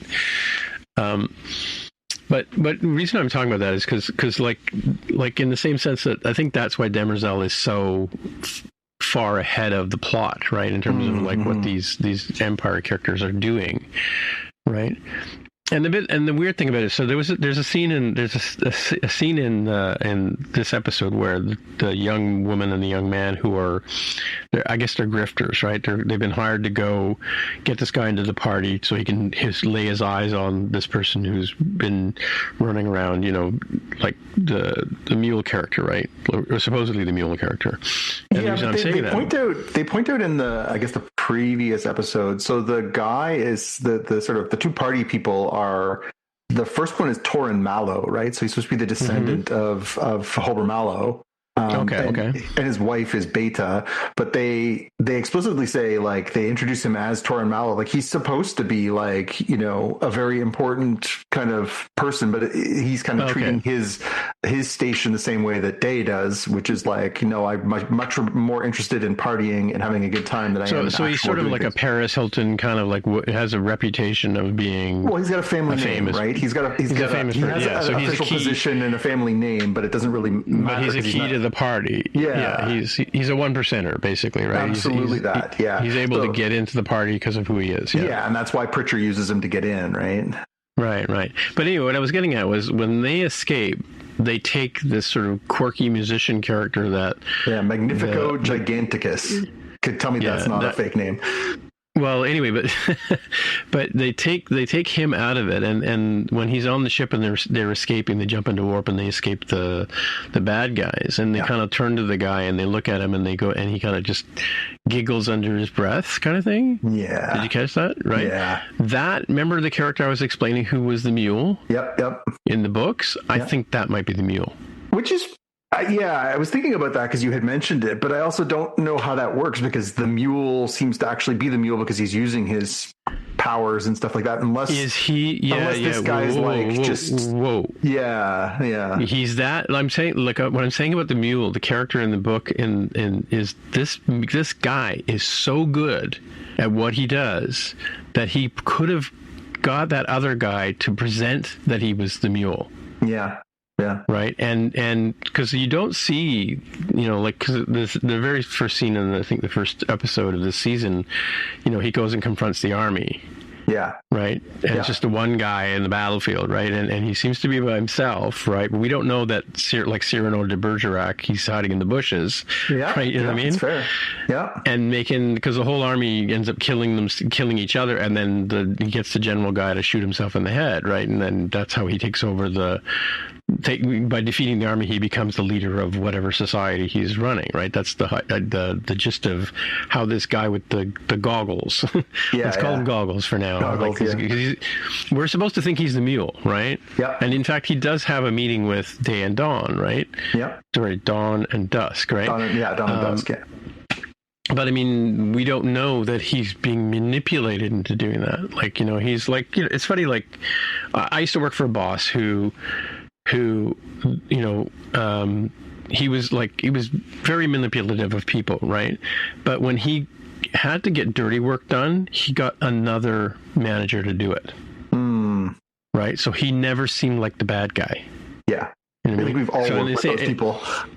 No, but I mean, so it could be that this guy who's been given this position and everybody in the room is afraid of him, including his two henchmen, right? They're kind of like side-eyeing him, and because he said to the Torben guy, what's his name? He says, insult me. Torben Mallow, yeah. He says, insult me, and the guy starts, ripping into him, and he just starts laughing, right? Like, Yeah. But I mean, like that's the thing. Like maybe this guy is anyway. This is a long tangent, but he's sitting in this position because the mule is backing him up, right? Yeah, and now that. Yeah, go ahead. Yeah. I was going to say now that they're off planet, he's going to lose his power because the mule. If I'm correct in that, musician dude is the mule. I could be completely wrong, right? But I do remember in the book that he kind of starts hanging out with the main protagonist in the story. Yeah.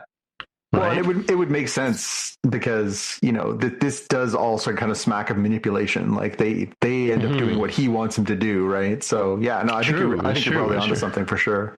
Yeah, I mean, and because I explained it to somebody else the other day. I was explaining about this mule character. It's kind of like to me the discovering that this character who in reading the story you sort of like this guy, this sort of quirky guy who turns out to be the most manipulative person in the entire universe, right? Mm-hmm.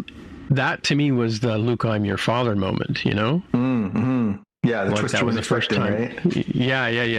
Anyway, and again, spoilers for anybody who hasn't read the books, and I may be wrong, but I think this is the first time I think in how many years have we been doing this since it's been 7 years. Season. Yeah, 7 years. So it's the first time in 7 years that I might have something over Jonathan.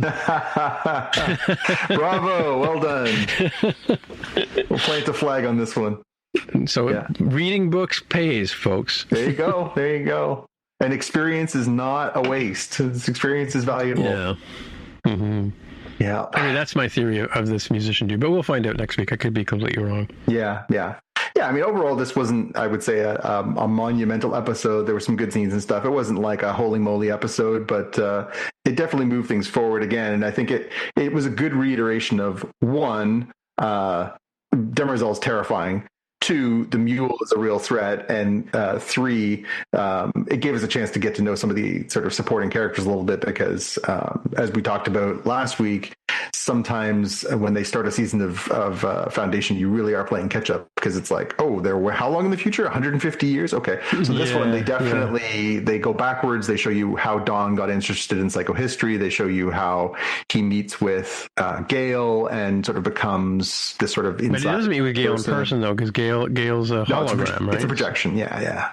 But still, it kind of explains because we ended last week's episode on this sort of stunning moment of Dawn calling up Gale on Holo and being like, "Hey, what do you need me to do?" And you're like, "Wait, what?"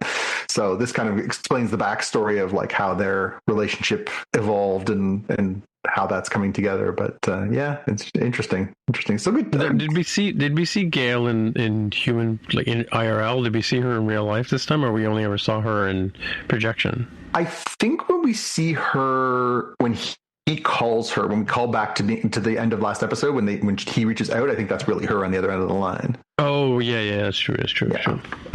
Yeah. Because I kind of mentioned, like I was asking the friend who had read the books too, whether he remembered all this stuff about Empire and the putting Harry and Gale into suspended animation and resurrecting them 150 years ago. He says no, that's just a convention for the TV show. But yeah, because Harry Seldon, or Harry.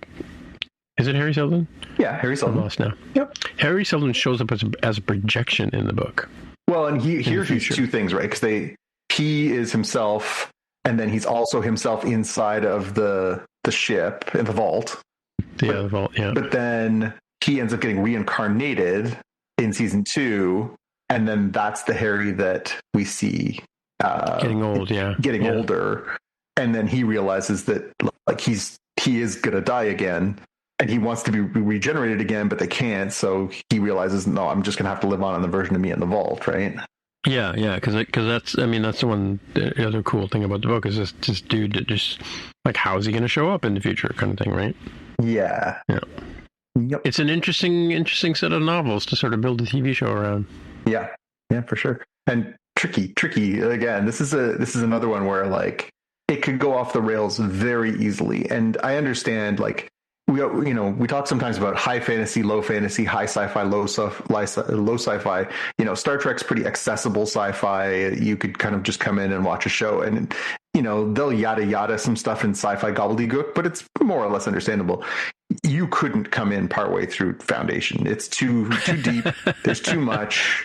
Like, if you're not in from the beginning, and even if you are, like, you got to wrap your head around some big stuff. Like, this is high science fiction. This is, science fiction. This is, you got to follow along. You got to pay attention. You can't have your second screen on. You got to sit and watch it. If you, like, I've done that numerous times where I'll get distracted and I'll be like, I can't just keep watching. I have to rewind because I'm lost. Yeah, rewind. Yeah. I'm same lost. here. And and again, like, that's not a criticism. It's just, that's a reality. Like, it is. Well, I usually end up watching the show way late at night and like 2 a.m. or whatever, and I end up falling asleep halfway through and going, oh wow, I have to rewind back to what I remember. In fact, I did that with this episode because the conversation that Dawn has with Gail at the beginning, I probably had to rewind that one 3 times to sort of get caught up with the whole gist of it, right? So in fact, I probably couldn't tell you what they were talking about now because I wasn't, fully, like you said, I wasn't strapped in and ready to sort of take it in, right? Yeah, no, it's a show that commands your attention, and that's not a bad thing. I mean, we talk about obviously people's attention spans nowadays and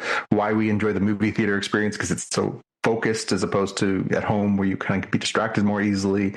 This is a show that rewards you for your attention and definitely punishes you if you don't, because if you don't pay attention, you will be lost. Well, and I've been watching Peacemaker, right? Because I'm trying to catch up on. I love that show. Ready it's for so season funny. 2. But again, I've been working and doing it, right? So, and occasionally, I realize I have to go back and rewind because I miss a sight gag, kind of thing. Yeah. That show's interesting. It's so dumb, but it's really funny. I like that show a lot. I'm going to try and rewatch it because I know the new season's coming up in about 3 weeks. But all right. Anything else we want to say about Foundation before we move on to the next? Nope. FF? Nope. I think we're ready to move on to Fantastic Four First Steps. So I just want to say before because you mentioned you saw it in 3DX, right? Well, I wanted to see it, and I was looking at the times, and it was playing on the best IMAX theaters we have in Toronto, but they were completely sold out, solid sold out, right? Not like a single seat here or there. It was like just a block of sold out seats, right?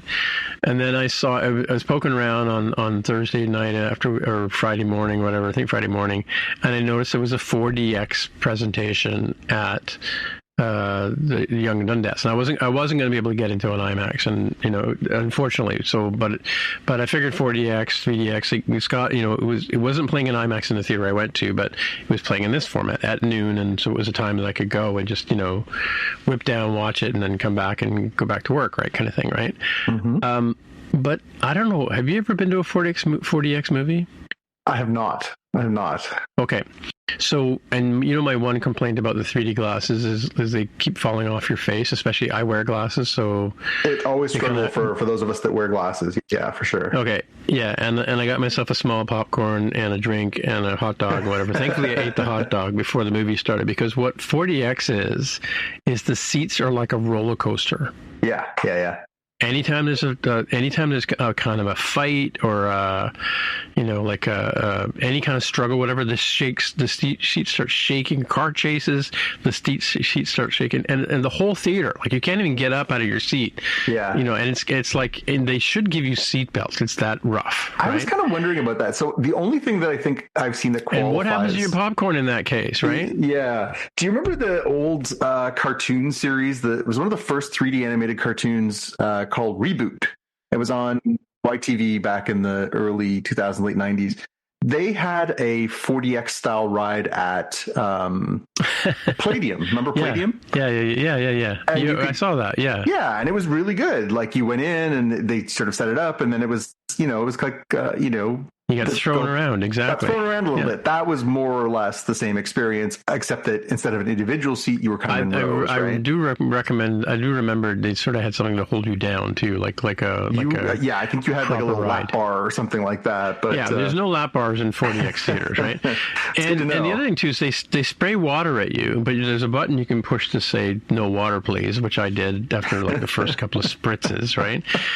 And I'd ridden my bike over, and it was like a hot day, so I was already like, hot and bothered, right, when I got there. And whenever there's like a wind scene or whatever, they blast cool air on you. So that was kind of nice, right? Except for the spilling on the popcorn and the whatever. And every time this stupid effect came off, what happened to my 3D glasses? Yeah, they go flying. Right? Yeah. Well, they didn't go flying, but they fell off, and it kind of spoiled the effect. So it was like, I don't know who enjoys that kind of movie, but people must do, right? I mean, it wasn't sold out, but and I looked around it a couple of times, and the entire theater is doing this. It's not like like you can't even turn off the effect on. Like if there was a no 4DX button on my seat, I would have pushed it. That's funny. Okay. So my advice to you is do not go unless you're a sucker for punishment and you're not there to see the movie or whatever. I mean, you're not checking your text messages when 4DX is playing, right? So no. In fact, my phone did fall out of my pocket at one point. It was shaking so bad, right? Anyway. So, having said that, how did that affect your enjoyment of this movie? It took away from the enjoyment of the movie, which I thought was really, really good. Yeah. I don't know about you, but I thought it was a great movie. Well, you tell me why you think it was good, and then we'll go from there. Well, I mean, I like the sort of retro 50s, 60s, futurism kind of thing. I kind of wondered at one point when they talked about moving the Earth, like to get away from the bad guy. I thought maybe they were going to move into our realm and that they would sort of join up with the Marvel Universe kind of thing. I mean, I don't know if I've mentioned this before, but I used to read the Fantastic Four. I remember watching the Fantastic Four TV show when I was a kid, and kids used to, the what's his name now? The Ben Grimm? The Thing, yeah. Right? The Ben, well, we didn't call him, the Thing, I guess you called it back then, but the Halloween masks that kids were wearing, right? Yeah. They were everywhere when I was a kid, right? So a lot of people just went and dressed up as the Thing, right? So it was an easy costume, right? But I mean, so I really enjoyed that. I mean, and the story wasn't super weird, and I mean, I did like the sort of retro space stuff that they did, and I enjoyed most of the actors. The new guy, the new Johnny Storm. Yep. Is that his name? Yeah. I got to warm up to him, but otherwise he was pretty good though. But then I'm used to the other dude who played Captain America. Yeah, I mean Joseph Quinn. So he was most notably or best known for Stranger Things season 4, right? He was. Oh yeah. He's the weird guy. He's the metalhead who organizes the Dungeons and Dragons group and stuff like that. Right. Thanks for connecting that. Yeah. But yeah, they. No, I just enjoyed it. The robot was a bit weird. I love the retro. They don't have CD burners, so they make LPs to play back the music. The robot is programmed with like he's got like a VHS head, and they put a new tape in for like when they want to go into space. They take out the Earth tape and they put the space tape in, and and all that those kind of quirky things were funny, and the knitted suits instead of spandex. What else was there? It was all kinds of really cool. Oh, the Silver Surfer part was I don't know. You got to fill me on this Silver Surfer because I know the character from the books, right? But I found that one a bit weird, but Jennifer Garner was good. I don't know if that was the right role Julia for Garner. her. Very important distinction. Julia Garner. Yeah, Julia Garner. I don't know if it was a very great role for her. I couldn't put a face to the name for the guy who played Galacticus. Is that his name? Galactus. Yeah. Galactus. Yeah. So. Yeah, that's Ralph. That's Ralph Ineson. Ralph Ineson has been in a whole bunch of stuff. He very much a character actor. He's got this like notoriously deep voice. He played one of the bad guys in the last few Harry Potter movies.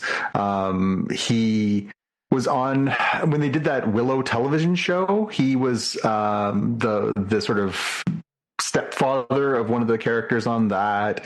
He's a character actor, very tall. He's been in a lot of different parts over the years, but he's also he's just got this incredibly deep voice, and that's I think why they kind of took to him for this role, because it kind of fit the sort of menace of Galactus. So.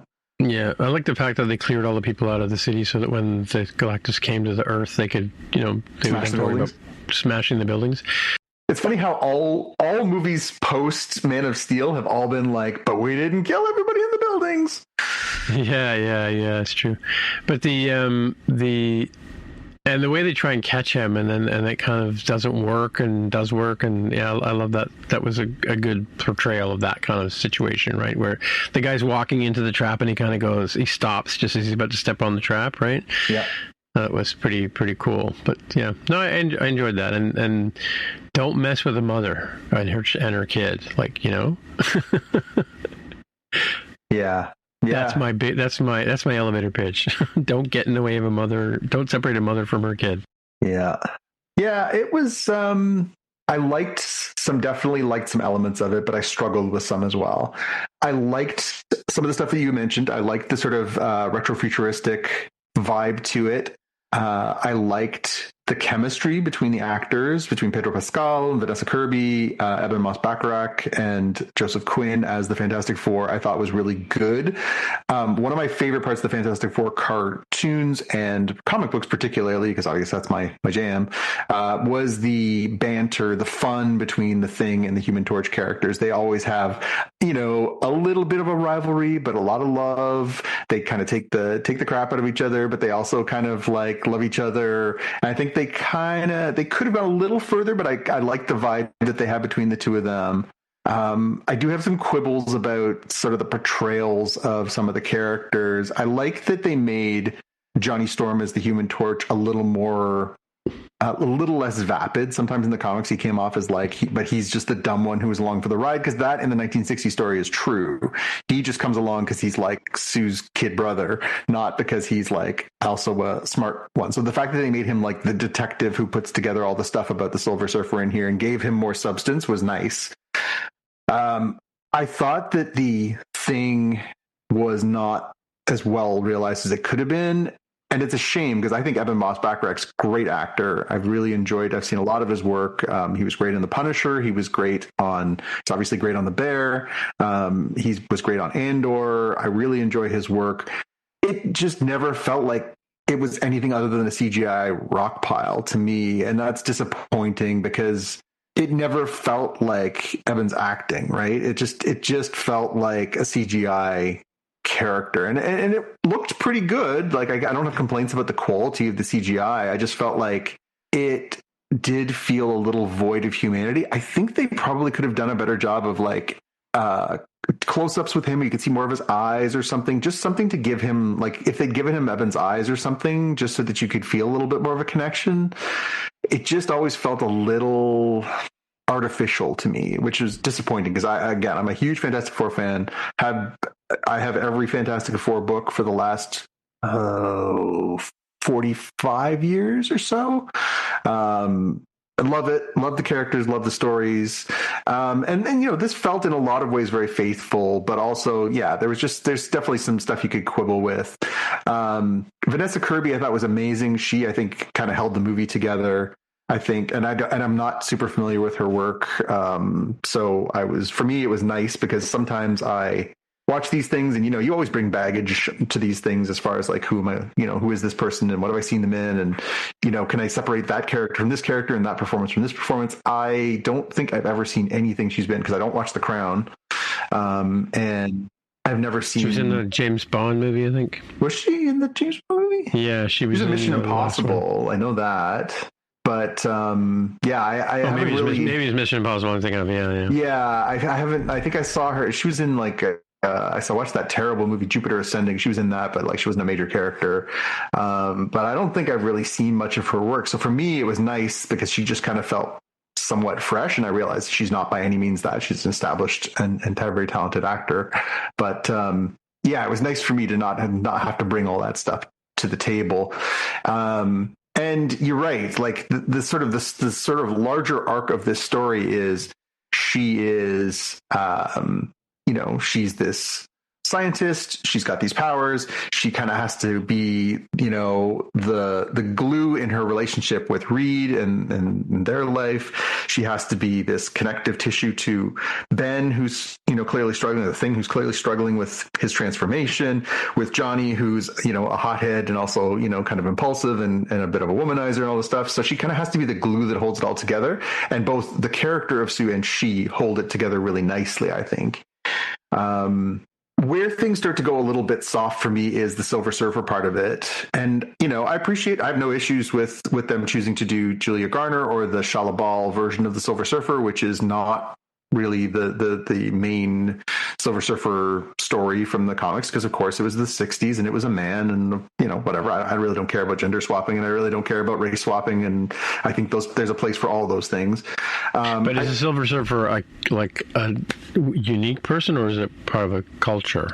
So the story that they tell here is pretty fair. The idea is that in the 1960s, when they introduced the character, is that the character's name was Norrin Radd. Norrin is basically this, sort of leader of his planet. He knows that Galactus is coming for his planet, and he agrees to go be the herald of Galactus to help Galactus choose new planets if he'll spare his planet, including his girlfriend Shia LaBeouf. Here they've just flipped it so that Shia LaBeouf is the character who gets chosen and decides to do these things, which is a story they did in a sort of alternate universe comic book called Earth X a number of years ago. And instead of having Norrin Radd be her like husband or whatever, they have this child character who's, I would wager if you put money down that they've named that character Norrin, just because why wouldn't you? But I think her motivations and, they just don't do a great, they play her as very aloof, and it's hard. It's a hard call. It's a hard thing for them to do when she's, covered in silver and, she's riding around on a surfboard, and, it's hard to emote. It's hard to do that. I think that Julia Garner, who I'm a massive fan of, does her best with it, but I just don't feel like her arc was very satisfying. And I don't feel like her arc of like, I'm conflicted. Like, of course she's conflicted. And so like what Johnny like plays her a record and all of a sudden she's like, no, wait, I can't kill this child of this planet. Like, I don't know. It feels weird. It's like, Anakin kills all the younglings, and then they're like, hey, you remember we used to be like a better person, and being like, all right, I'm good now. I'm on the good guy's side. Like, yeah, remember that you killed all those younglings? Like, Silver Surfer, theoretically at this point, has already like led Galactus to destroy numerous planets, kill probably billions of people, and it's like, but I've changed my mind. I'm like, okay, sure. So yeah, I struggled a little bit with that arc of really. She never really felt it. She really, other than that, like sort of scream, you never really get a lot of conflict for her. And then just to have her come in like Han Solo at the end and like save the day. It just felt a little, I don't know, predictable. So yeah, I didn't love that part. What I did love is this is the first Marvel movie since probably ever, including Iron Man, which is the very first one, that's self-contained. In theory, you don't have to watch anything else to go in, watch this, and just go on the adventure and have a good time. Of course, it's going to tie into larger stuff. Of course, it's going to tie into what comes next, which is Doomsday and Secret War and all that stuff, and bringing all these universes together and ending this phase where they introduce the larger, Marvel universe and universes and parallel universes and everything else. But I like that you could just take somebody to this, whether they're young or old or into Marvel or not, and sit down and get a bag of popcorn and just go on an adventure and not have to carry a lot of baggage. And that's kind of a nice treat. And I think that's where we're going to be headed after Avengers Secret War, where we kind of reboot the whole MCU and we kind of start over again. And I think that that's going to be a nice kind of place to be, because right now there's so much. This is the 37th Marvel movie. 37. Not in a row, but 37. And so, there's the potential. I missed my moment. Yeah. 37 in a row. there's a lot for people to have to bring to these movies nowadays. To get one where you don't have to bring all that with you is pretty nice. They introduced the Natasha Lyonne character, Rachel Rosman, like to be kind of Ben's love interest or like grounding in humanity. And it's weird because like she's teaching it like a Jewish school, and she's supposed to be Jewish. There's a scene later in the movie where she's at a synagogue when things are going off the rails, and he goes in. Now, canonically, Ben is Jewish in the comic books. But when he goes into there and she's like, "Did you come for spiritual guidance?" and he goes, "Oh no," like he's supposed to be Jewish. Like, just don't, like, why are you acting like that? That felt really untrue as well. So I don't know. There's a lot of little things that maybe kind of didn't nail it for me. So I don't know. I was struggling when I came back. When I first saw it, I was like, I don't know if I like that. And the more I've sat with it, the more I'm like, well, I did like that part. I did like this part. I thought the part where they Silver Surfer shows up, Galactus. I like that they didn't have to tell the origin story. They told it through that, like Mark Gatiss doing the TV show, where they kind of summarize it in a couple of minutes. Like, that was great. I'm glad we don't have to go through, like, you didn't need to show me the whole thing over again. That's great. I like the adventure where they go to space and they meet Galactus for the first time. I thought that was pretty well done. Like, very big, grand, scary stuff. I didn't like Galactus's ship. It was a little on the nose for me. The like giant, like basically pencil sharpener. You put the panel on one side, it grinds it up and spits it at the other end. Like, that just felt a little, another on the nose for me. That eats planets. Yeah. But it looked really cool when they were in there and everything. And then, there was a sort of, both a grandeur and a grounding, which is something that the Fantastic Four has always been really good at. It's at its root, it's this family story about these four people who love each other and take care of each other, and also have these like humongous scale stories. The world is at, the galaxy's at risk, the world's at risk, everything, like huge, big stories. Jack Kirby and Stan Lee doing the first like 96 issues of the Fantastic Four told big, bold, bright stories. There was an Easter egg of 2 comic book writers too, right? Was that supposed to be them? The whole thing kind of had an homage to Jack, right? So this whole thing was set in Earth 818. 818 is Jack's birthday. This very much, for as much as the first 30 plus movies really revered Stan, both Jack and Steve Ditko, who were also very responsible for the very beginnings of the Marvel Universe, as much as Stan was, but sometimes don't get their due. It was nice that they called this out on, for Jack, because Jack, the Marvel method of telling stories back in the day was that Jack would draw the pages and then Stan would build a story around what he saw. I see, right. Jack is as much responsible for the creation and the look and the feel of so much of what we know of Marvel characters in history as Stan is. Stan is, of course, very important, but like, you cannot diminish what Jack and Steve did as well. And so it's nice to finally give him a little bit more of a due than perhaps he's gotten in the past. But yeah, and I mean, when I left the theater, I was like, I don't know if I love that. But now that I've sat with it, I'm like, there's definitely a lot of stuff that I enjoyed. It is fun. It's bright. I like that. Unlike a lot of the other Marvel movies, a lot of the action happens like in the broadness of daylight. It's not like, it's kind of felt bright and bold and fun and big. And, again, Pedro Pascal is undeniably a charming person, although I can't say this was my favorite of his performances. I thought Vanessa Kirby, like we mentioned, was terrific. Again, thing didn't wow me, which is disappointing, but he's going to be back. And Joseph Quinn, again, like, this is a nice next stepping stone for him after a real breakout performance in Stranger Things. This is a big role on the big screen and a huge project, and I thought he rose to the occasion. Hopefully, again, if they decide to bring the Julia Garner character back, there's more substance there. I'm not sure. I mean, Silver Surfer is a weird one because it's an iconic character, but also like it was based on the surfing craze in the 1960s. It's 2025, and they did their best to show her like using the surfboard like a surfboard at one point when they're trying to, you know, escape the event horizon of the black hole and whatever. But it also just felt like, you know, a little hokey, a little hokey. So I don't know. That's a tricky one. You know, and again, tremendous Easter eggs, you know, having Mole Man be in there, having the giant character come out of the ground. I think his name is Dorbu or something. The giant monster that's from the cover of Fantastic Four #1. They showed that. There's a ton of like touches to this sort of Stan and Jack 1960s era of Fantastic Four that I thought were really great. You know, Galactus is one of the sort of main bad guys. They mention a bunch. They mention, you know, Red Ghost. They mentioned Diablo. They mentioned, you know, all these other supporting characters from there. Apparently, they filmed a whole scene with the Red Ghost with John Malkovich playing the Red Ghost. They decided that it slowed the movie down too much, and they pulled that all out.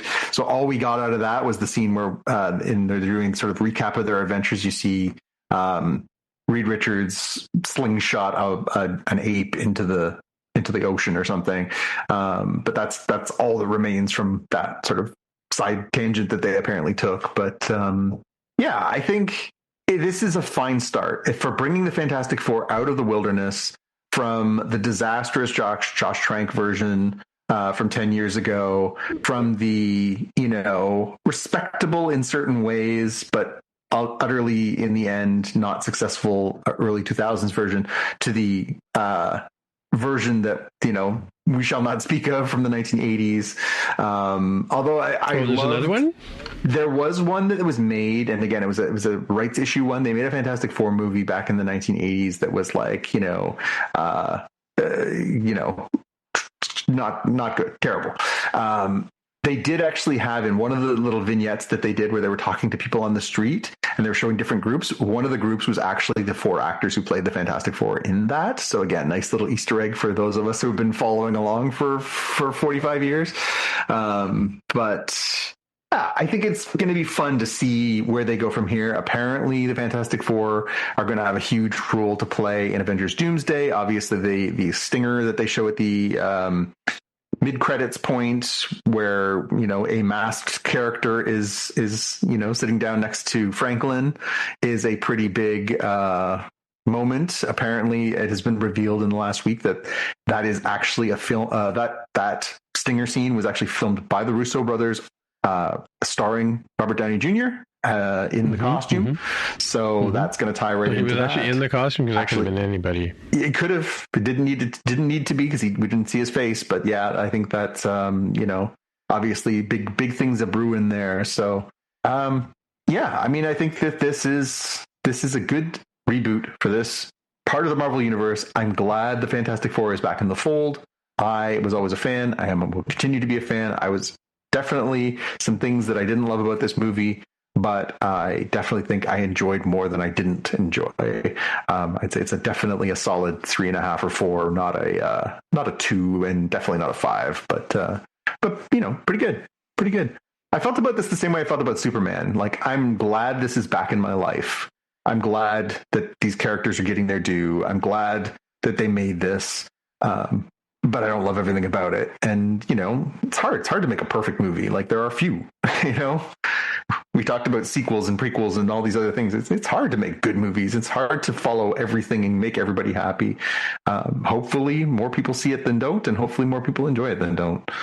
So I'm looking on IMDb here. There's 1994, The Fantastic Four, which looks pretty bad. Then there was 2005. Yeah. Fantastic Four. Yeah, so it must be the 94 version is the one I'm thinking of, because that is... And it's the one with, what's her name? Jessica Alba. Jessica Alba. Yeah, so she's in the 2005 one. And some guy named Chris Evans. Yeah. And then 2007. Is he? Yeah, he plays the... Johnny Storm, yeah. Yeah, Rise of the Silver Surfer was 2007. Yeah. And then there's a 2015. That's Miles Teller. That's the Josh Trank, Miles Teller, Kate Mara, Michael B. Jordan. I don't think I've seen that one. Don't think so. I've seen that one. Save yourself. Yeah. Okay, all right. Save myself.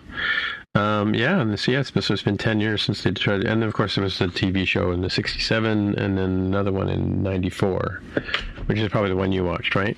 Both. I mean, I watched the original ones when I was a little kid, and then I was in slobbering time. Yeah, I was getting into my late teens and 20s by the time the one came around in the 90s. I watched bits of it, but it wasn't for me anymore. But yeah. Cool. All right. Well, let's move on to our watch lists. Yeah, so speaking of fantastic things, a couple of weeks ago, I watched a show that's on Netflix called I Am Raquel Welch. And it's a movie. It's basically a documentary about Raquel Welch and about her whole role and how she was one of the first women to sort of take on a lead role and like be the headline in a movie. And when she started her acting career, she had a 15-year-old and she was a single mom. So even though she was a sex symbol and stuff like that, she was a teenage pregnancy kind of thing, or teenage marriage, young marriage, divorced, and so she was like already an established person as a human when she became a star in Hollywood. But her first real movie was Fantastic Voyage, which is the one I'm talking about, and I've talked about this movie before. And it's got Donald Pleasance as one of the characters in it. Who else? There's a bunch of like that guys in it from the 60s and stuff like that. I thought it was originally written by Asimov, but it was actually a movie that Asimov was given the task of novelizing. Right. And he's such a prolific writer and such a speedy writer that the book actually came out before the movie. So that's why people, but he didn't, the original screenplay was written before he made the book. And then Raquel Welch plays the female character in this thing, and it's interesting because there's a lot of scenes like they have to go and help this guy by doing brain surgery from inside the person. So they shrink down this submarine and shrink down the people to like microscopic size and put them in this big giant syringe. It's all the sort of shrinking stuff is kind of cool. They inject these people into the patient, and they kind of have to go through the body to get to his brain. And it's so good that they actually used to use this as training films for medical students. Right, but because they talk about the white corpuscles and the way the venous blood works, and they go through the lungs, and you get to see the exchange of carbon dioxide for oxygen, turning the venous blood from blue to red. They talk about all the sort of physics of the body as if you're like a microscopic person kind of thing. And there's a scene where these antibodies attack foreign material, right? And it's just like the scene in Empire Strikes Back, which is the one where Princess Leia gets attacked by the Minox. Yeah.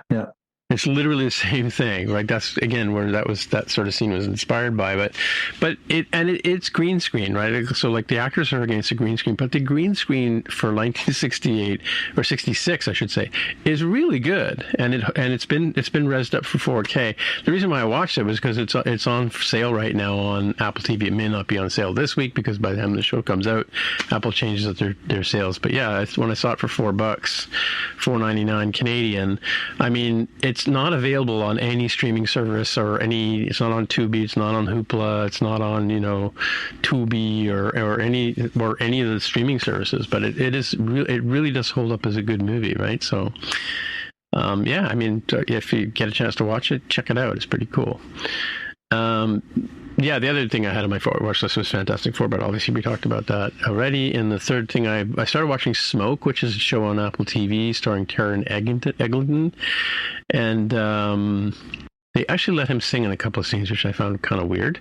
But he's driving his car and singing at the top of his voice because he obviously played Elton John in a couple of movies a while ago. But it's about a fire investigator, like the people who investigate the causes of fires for insurance purposes and stuff. But he's like a fireman, but he's like in this role. And there's a couple of arsonists that they're trying to track down, and this detective comes in to help him.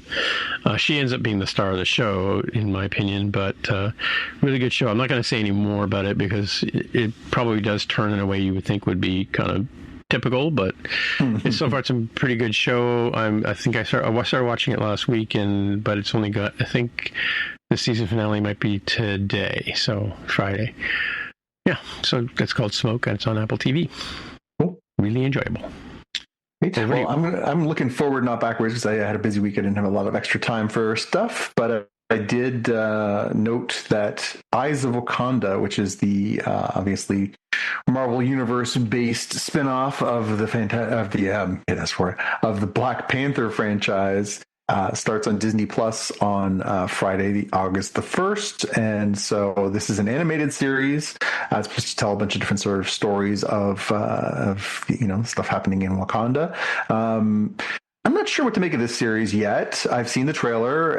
It's kind of hard to nail down, but I do like a lot of the people who are working on it. So I'm definitely going to give it a spin. Hopefully I'll have a chance to watch it this week and we can talk about it next week. But interesting vibe to it anyways. This is another one that kind of feels like what happened with the Ironheart series, where like I don't know that they're giving it as much fanfare as maybe it would have gotten in the past when there were, people got a little bit of the sort of superhero Marvel burnout, because it's kind of just coming out on a Friday, and I don't know, just it doesn't feel like there's a lot of fanfare for it, which is unusual. But I will definitely check that one out. And the other show that's starting up is a season 2. We're getting season 2 of Wednesday, the Netflix Tim Burton, Jenna Ortega series spinoff from the Addams Family. I sat down to watch the first season. I didn't really know what to expect, other than, Tim Burton is a very hit and miss creator for me. Sometimes I really enjoy the stuff he does, and sometimes I'm like, what the hell am I watching? And I wasn't sure what to expect, but I really enjoyed the first season. I thought there was a charm to it.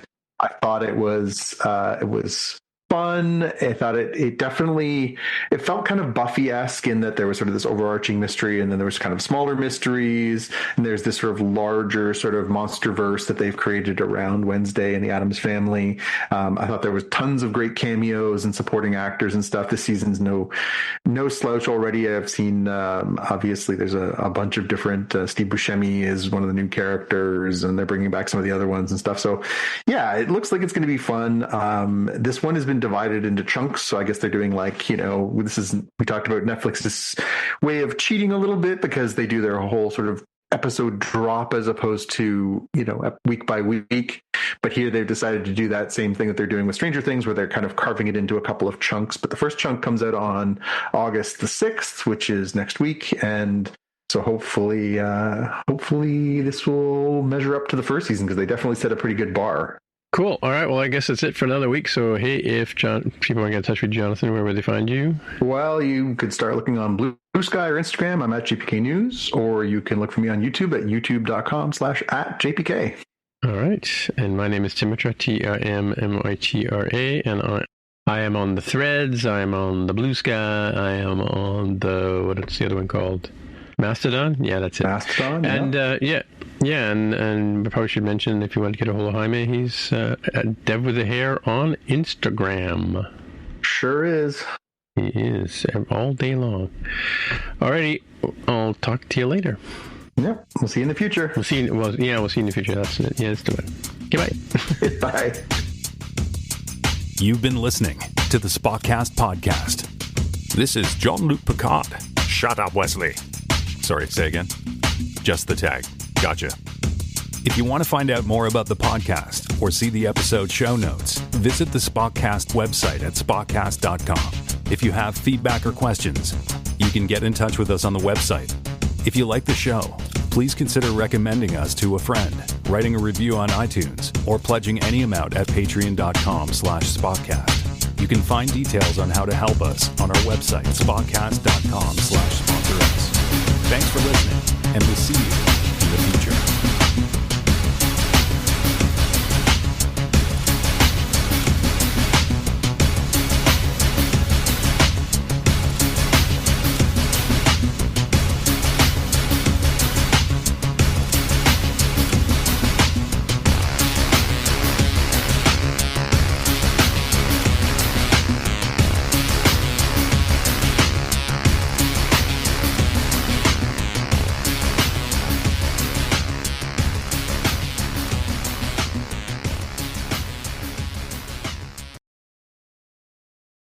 Thanks for selling your car to Carvana. Here's your check. Whoa, when did I get here? What do you mean? I swear it was just moments ago that I accepted a great offer from Carvana online. I must have time traveled to the future. It was just moments ago. We do same-day pickup. Here's your check for that great offer. It is the future. It's the present and just the convenience of Carvana. Sorry to blow your mind. It's all good. Happens all the time. Sell your car the convenient way to Carvana. Pickup times may vary and fees may apply. If you're a podcast host, listen up, this one's for you. My name is Allie Jackson. I'm the host of Finding Mr. Height, a dating and relationship podcast that I've been doing for 4 years now, sharing my positive and practical approach to dating that's built on my own life experience. And I wanted to share another experience that I've had, my secret behind monetizing my show. It's called Red Circle, and I was just telling my colleague about how much I love their platform. With Red Circle, not only am I getting a seamless hosting experience, but I also love the support I receive in ad sales. It's not just typical ad sales either. It's targeted opportunities based on my show and my life. And the platform is super simple. You just set your preferences and Red Circle matches you with sponsors that align with your show. You can vet every opportunity and their platform gives you great analytics. More recently too, my Red Circle team has brought me opportunities outside of my podcast on social media to really augment the podcast partnerships, bring them full circle. I just can't recommend them enough. If you want to give it a try, go to redcircle.com to get your free trial. That's redcircle.com for a free trial.